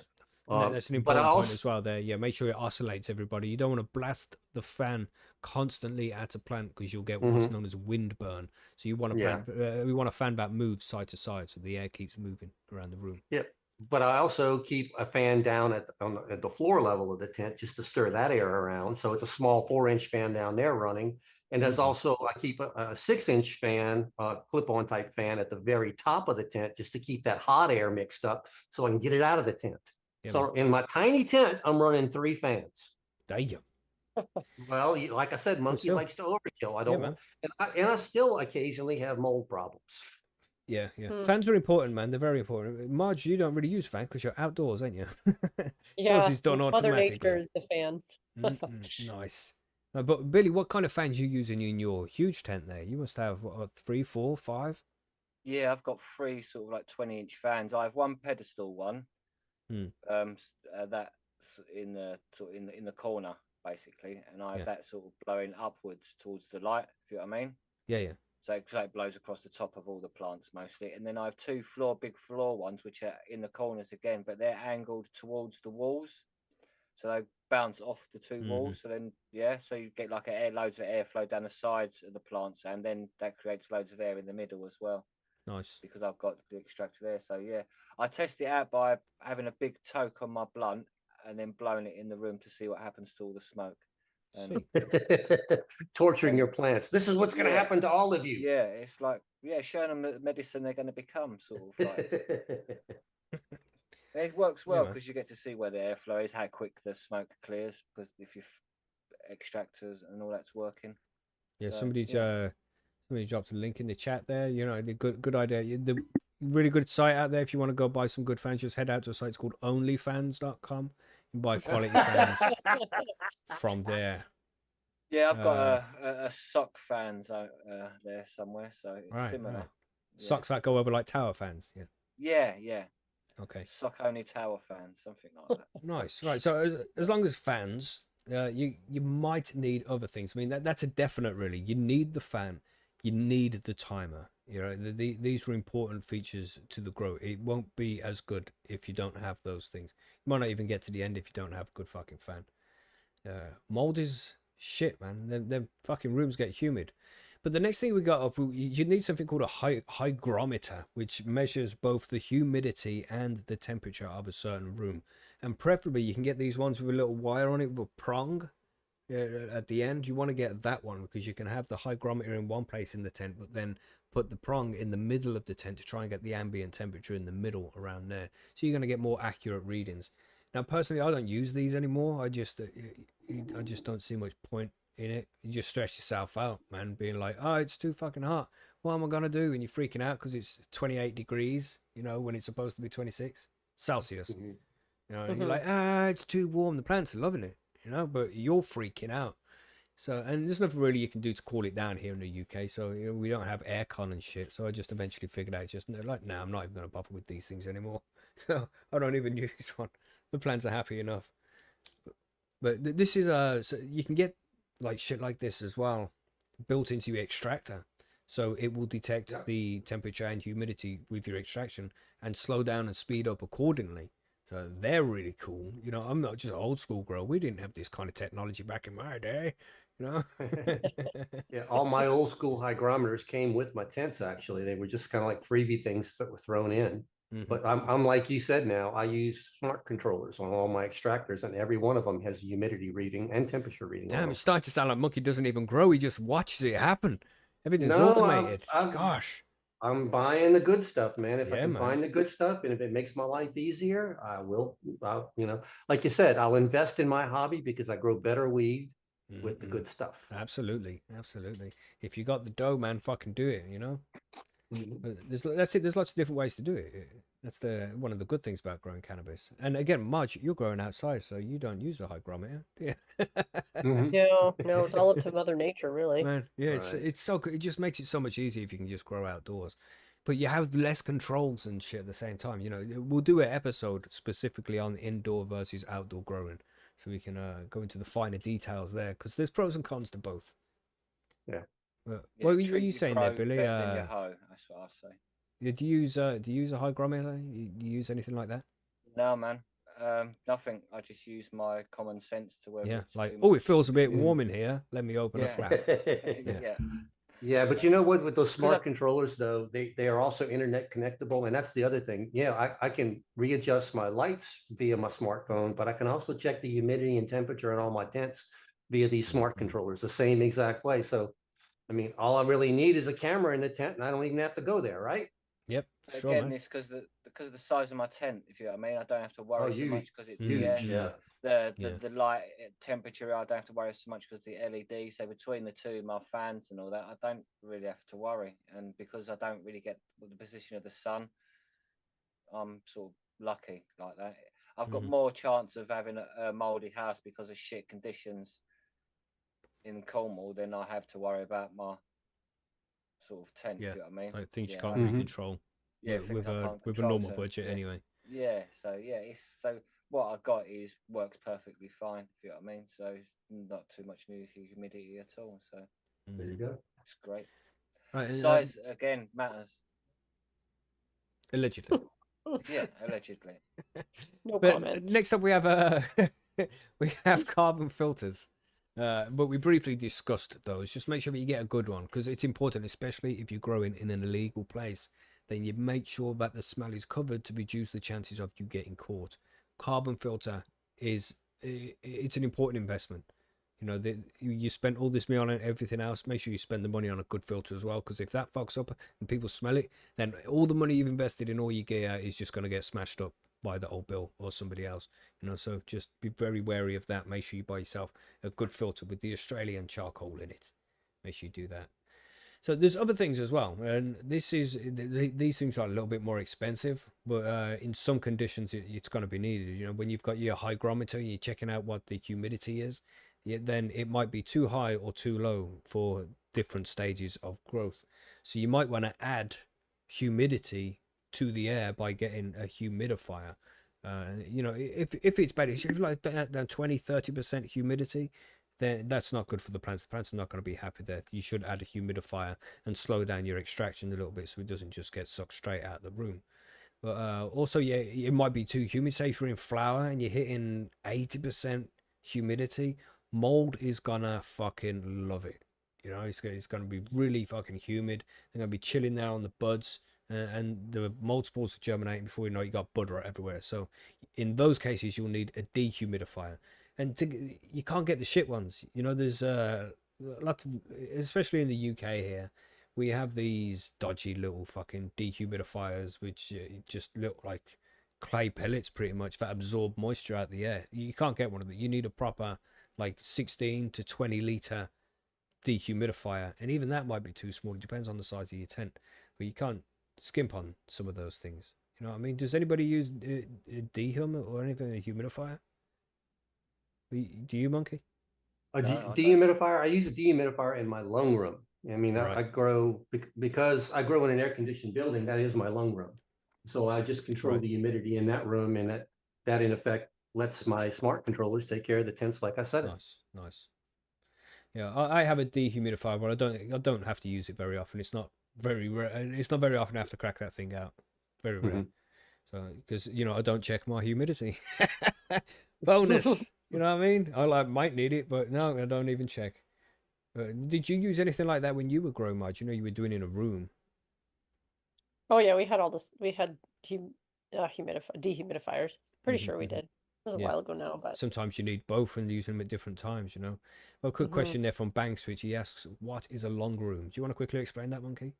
Yeah, a lung room is going to be a sealed room that your tent is in, and you're gonna use that room to condition the air that you're going to supply your tent with. And it means you're going to cool it, heat it, dehumidify it, humidify it, anything you want. You're going to get the air ready for the tent, so that when the tent needs whatever it needs, you're going to be providing it with, I would say, optimal conditions to let the tent and the controllers do its own thing. So a lung room is nothing more than the room that you have your tent in that you can manipulate the environment in that room to help the tent and the grow.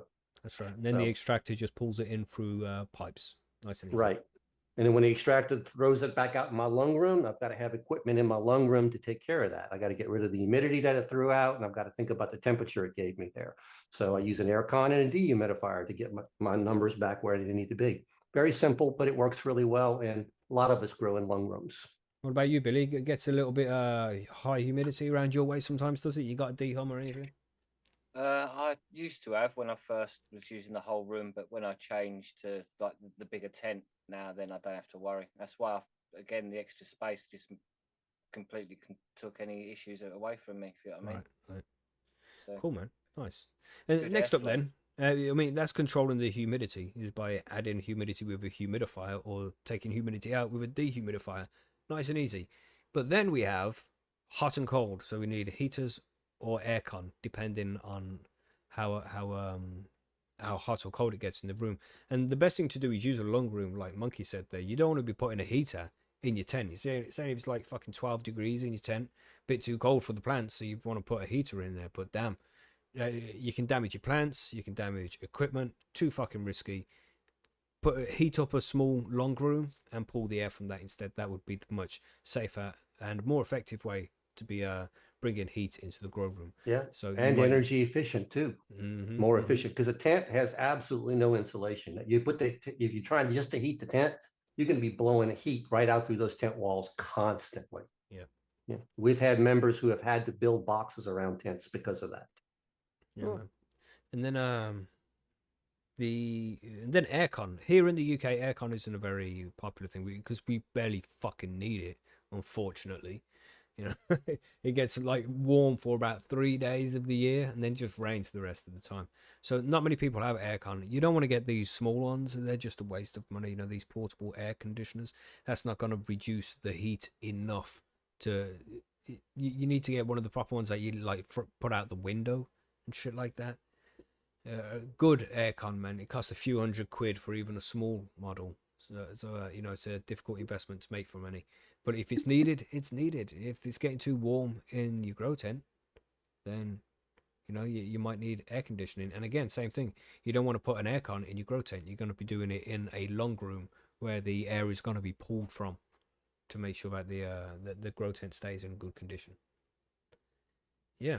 Yeah, radiators is a good one. Yeah, for I seen it. Oil rads are the best one. If you can get an oil radiator, they're good to sit in your tent if you're going to use that kind of thing. Blow heaters use a lot of energy, but you know they can deliver a lot of heat quickly. There's lots of different ways. We'll discuss specific heating elements that you can use and things like that further on down the line. And again, I just want to mention there that I mean, because we covered a lot of equipment right there of what you might need, but you might not need all of those. You might not need the dehum, the aircon, the heater, and all of that shit. You can pretty much just get by, especially if you're doing it in a spare room. You're heating your house anyway. You know, your house is going to be in decent environment. So the plant should do okay. You know, just make sure you have good extraction, and good lights, a good tent, you know, all good room if you're using a grow room. But all the rest, it's a maybe. If you're growing illegally, definitely get yourself a carbon filter. Even if you are growing legally, get a carbon filter because you don't want people knowing about the location of the grow. You know. Right. So yeah, I know there's a lot there, but Yeah. again, if you have a specific idea, you know, you have some space that you want to utilize and turn that into a little indoor grow room, come and ask us for help over at percysgrowroom.com. We're always happy to get people started and explain what you need. If anything in this episode didn't make sense to you, then just come and ask for help, you know? Yeah, you wanna man. say And something, Monkey? Percy's is the one place where you can ask for help and you will not be chastised. I promise you this. People will answer your questions and they will not laugh at you. They will answer them until you're comfortable with the answers, because that's how we built Percy's. We don't let people harass you over there. If you need an answer, come to Percy's. We'll help you out. Yeah. Don't go to Reddit. All right. You'll never want to grow Oh, again. hell no. All right. Don't go. No. Come to Just, Percy's. We're a community that wants you to succeed, and there aren't too many out there like that. And as you can see, you know, a lot of sites you'll go to, I have found anyway from my own experience, and it's like I don't know, people take it really seriously sometimes and expect everybody else to take it really seriously. You know, you gotta know VPD, PPFD, all of this confusing shit. And I We mean, want to Yeah, Keep it simple, just keep people. it fucking. You've heard. I've explained here briefly about how I grow. We just want one tent, one light, fucking extractor, and I don't even use the humidifier. The fucking what's it? Hygrometer. Don't even check humidity and temperature anymore. I don't use aircon or anything like that. I have such a basic, simple setup and produce some high quality cannabis. You know, so you don't have to go crazy, or you can. I'm not saying Monkey's going crazy when I use him as an example, but you know, he's got these smart plugs that can do shit automatically, set up through his phone.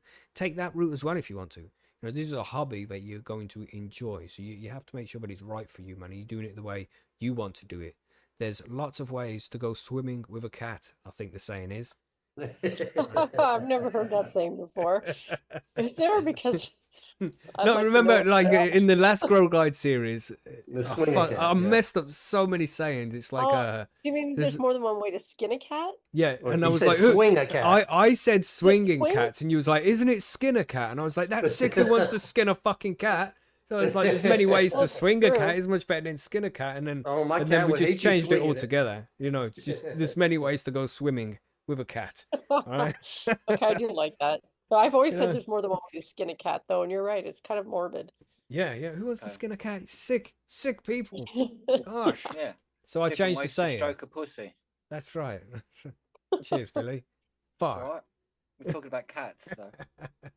But yeah, so I mean, that's all the equipment. Is there anything else that we can think? I think there's a couple of things here. Extension cords. Probably going to need some of those, and use them Heavy safely duty. as well. Yeah, Heavy duty cords. Mhm, Yes, mhm. you don't want these no lamp cords. That's Keep away right. from And those. don't plug your light through extension cable. Your lights should really go straight to the walls through the mains because they are heavy duty. But fans, they can go through the extension cables. But don't overload them. You know, use common sense, and don't leave them on the floor in the tent where they could potentially have water spilled on them.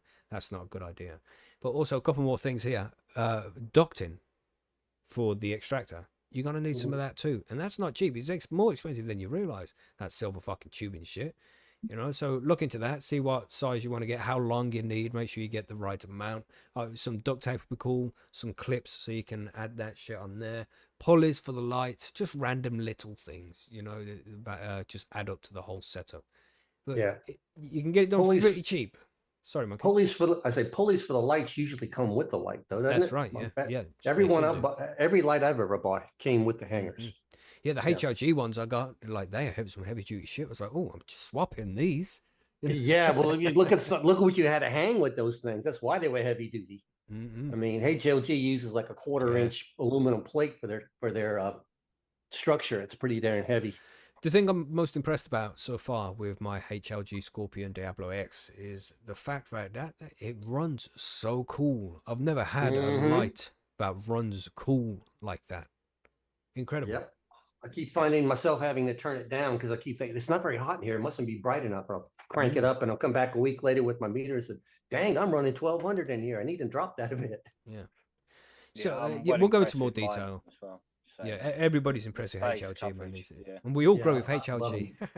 How cool is Yeah, that? I mean, it's good stuff, man. Yeah, man. Good shit. But that's all the information you need right now, I think.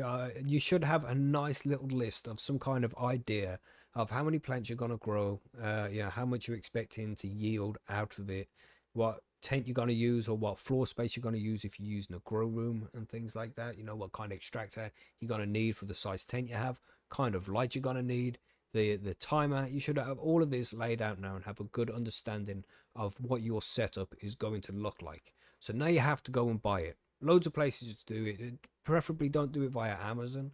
Go to the specific website. You know, if you're looking for a tent, go for a specific make of grow tent. Secret Garden, Gorilla Tents, Gorilla Grow Tent. You know, Mars Hydro one's decent. I won't lie. I do like my Mars Hydro Grow Tent.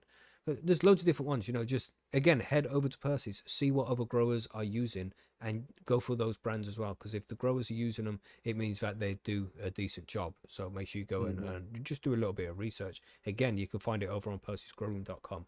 When it comes to lights, HLG or dog's bollocks. If you want the best shit, save the money, get the best shit. It's better in the long run. But if you need cheaper lights, there's stuff like Mars Hydro. Who's the other? Spider guys? Farmer. Spider Spider Farmer's Farmer. one. Yeah. Phase 6 in it as well in the UK. There's so many. There's so many different types. Make sure you come in before you go and invest money on the light. If you got any concerns, if you're not getting the HLG or the Spider Pharma or Mars Hydro, some kind of brand that we would recommend, just come and Micro, check with yeah. us on Percy's first. Micro's a good one as well. Yeah, but make sure you come and check first if you're not getting one of those dog's bollocks ones. Don't go to Amazon and buy a light, man, because most of the time it's not going to be good enough and you're just going to be wasting money. We don't want you to do that. So if you're unsure about the light that you're getting, just come and get a fucking second opinion from over on Percy's Yeah. Grow Room. Remember, when it sounds too good to be true, it probably is. So if they're telling you that a $30 light at Amazon is going to light a 4x4, it's probably too good to be true. Right.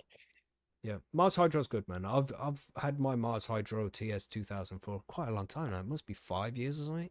Quite a while, man. And it still fucking runs good. And I'm happy with that. It's good. Yeah, I'd call that probably the bottom edge is where I would put power on a 4x4. But I mean, I've seen those lights flower out some really good plants before. So yeah, they'll do it. They'll do it.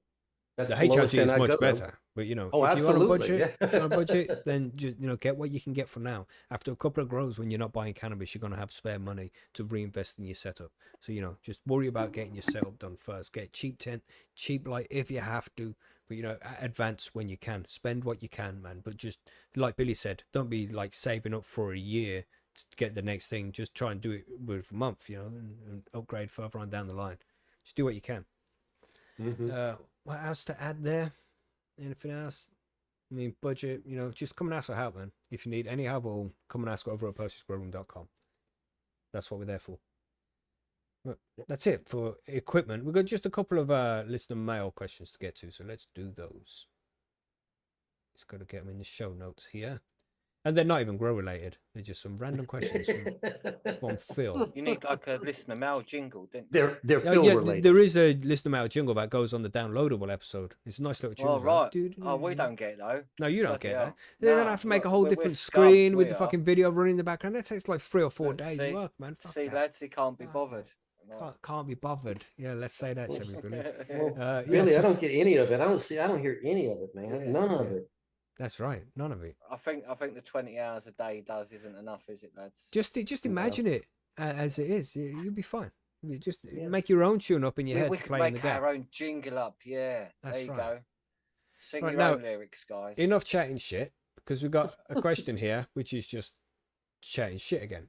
Well, Right, so right, okay. we have this from Foamy Bones, who has sent in many questions to listener mail in the past. Thanks for all your epic questions, Phil. We appreciate you, man. So he said, after taking my thinking elixir, I came upon stoner question. Realizing that the cannabis community uses what we smoke or consume as a medicine for our many vulnerabilities like anxiety, pain, or anything that troubles us. My question is, do you ever think birds get afraid of heights, or fish ever have sleep apnea at night, or maybe a bee might get nervous after realizing he flew too far from the hive? How do they cope with our favorite medicine? All right, so fucking Phil is a member of Percy's Grow Room. If you can't tell, he grows really good weed. All right, be like Phil. It's either really good or really bad. Yeah. One of the two. Mm-hmm. Yeah, but interesting. Surely bees would get afraid because they're like they're a social species. The further they get away from the hive, the more uncomfortable they're gonna feel. Then that encourages them to go back to the hive. You know what I mean? Just So I follow would the think that. beeline. Sorry, Marge. They just follow the beeline. Oh, Ooh, I love nice, Marge. Nice. Dad joke. That's one for Marge. Wasn't really intentional. They do follow a beeline, but It's very nice, very nice. Do fish get sleep apnea at night? Not at night, but maybe during the day. Fucking. Well, I don't know. It's sleep apnea. It's snoring is one of the things, and I've never seen a fish snore before though. No, imagine That that. one's Imagine kinda- that. I wonder if fish snore through their gills. What would that sound like? probably something Like like water that. squishing out the gills really fast. Yeah, fucking hell. Interesting question there, Phil. I don't know if you expect us to really answer it. I mean, we're trying. Do birds get afraid of heights? No. Oh, yeah, imagine a bird that had like was afraid of heights. You know, just flying around all the time. Excellent. Ah! Yeah. Oh shit! Yeah, But maybe, I don't know. What happens if you're a vegan lion or something like that? Oh.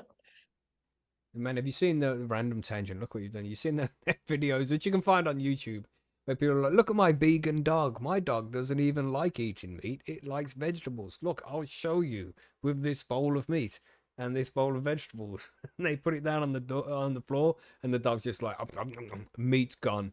Meat's gone like it's never eaten before. And then, you know, it might go and eat the vegetables depending on what kind of dog it is. But meat's always gone first. Funny. Anyway.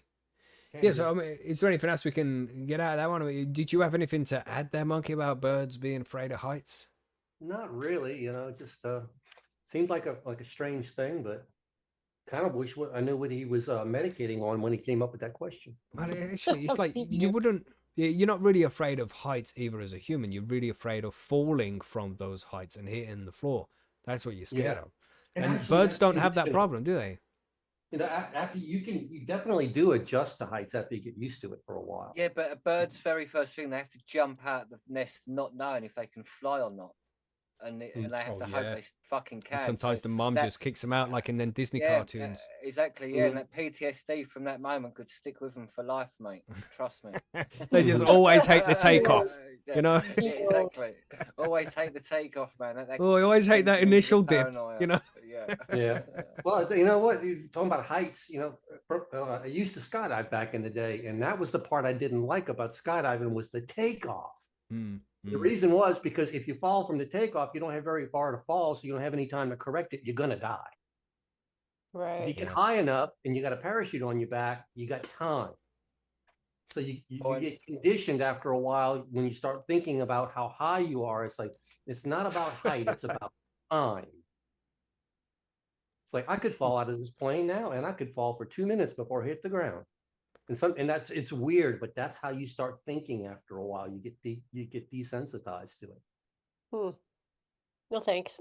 Yeah. No thanks. No thanks. Yeah. There's better ways to get high. You know what I'm saying, Yeah. Marge? You know what I'm saying? Exactly. Yeah. Like I said, cheaper you ways. got to remember you had this false confidence on your back called a parachute, you know, and that was making, you know, that calmed you down, knowing you were going to be fine no matter what happened. That's still a nope for me. I don't care. Yeah, still a no. Still a no. You still got to remember to open it, right, Marge? Yeah. Yeah. Right, so we have a kind of question about follows on from this one. Hashimoto. What if a fly has a heart attack and hits one of those electric fly zapper things? Would the shock restart the fly's heart? Oh my God. Then it could resume fly business, maybe. I like to think it's happened. Do flies have Well, hearts? I don't Yeah, know. yeah. Surely they have something like it, right? Usually when What you are see both these guys the bug smoking? zapper hits them, the wings end up burning off. So I would say maybe the fly's alive, but he can't move, can't fly anymore. Does he Then really want to falls very survive? far to the Exactly. like, yeah, then he's definitely kind of got life? anxiety of heights there, isn't he? Because like, obviously he's got to fall to the floor. Yeah, he'd have PTSD for sure. Yeah, Yeah, definitely. exactly. Yeah. Yeah. Mhm. Anytime life he's would you all love? purple lighted, freak out. That's quite an evil end, isn't it? Yeah, it's really of your life, like getting zapped to death, and then like your wings are off, so all that pain, and then you're gonna fall like I don't know, to a fly. That's going to be like hundreds of miles or thousands of feet, in it, really. Probably. Like falling off Everest, going ah. Thinking about you burned my damn wings Yeah, off yeah, the whole yeah. time you're falling. Just Yeah. bastards, Interesting yeah. question. I don't know what these Yeah. guys have been fucking smoking on or Me consuming. neither. Yeah, do flies have hearts? Surely they do, right? I don't know. No, I'm not. They're not so good on small. insect anatomy. Yeah, but so are mice, and mice have hearts too. That's But they- true. It would just be a small collection of cells, wouldn't it? Because there's some strange thing where you only need two heart cells together for it to start pulsing. Well, the one heart cell, cells that make up different organs. One cell on its own will do nothing, but as soon as it connects to a second, it starts to pulse like a heartbeat. So they might be really small organs, but they would still be able to beat. Right? Well, the internet says that flies. The internet says that flies do have hearts. They're a little different than the human heart, not surprisingly, but apparently insects do have hearts. Oh, and Oh, that's you can't an get a fly interesting one. heart transplant? I see it in What? the chat there. Can't get a fly heart transplant? So Maybe this they're not flies to out with fly. like a defib. That's like the defibrillator. Mhm. Just one there from Iceni in the chat. Yeah, good question. So they might have hearts, but do they have souls? That's Oh, really the other question we should be asking. yeah, we're gonna have to wait for next week to answer that one, everybody. Leave you all in suspense. But yes, that's all the listener mail questions that we have. So if you all have any questions next week that you want us to talk about, obviously we will cover things not just cannabis related, but just random shit. We like to talk about all sorts of things. So if you have any interesting questions that you'd like us to answer and try and solve some world problems maybe, then let us know. Send us an email at highonhomegrown@gmail.com, or you can find us over on percysgrowroom.com. We've got a whole forum section over there. And also on our Discord server, which is linked in the description down there. So if you want to come and join us on Discord, please do so. Yeah. Anything else to add here? Are we done? Done. Yeah. That I sounds think like a so. yes. Yeah, I'm Yeah. near Let's the end of do this it. joint as well, so boy, Let's go. definitely done. Outros playing.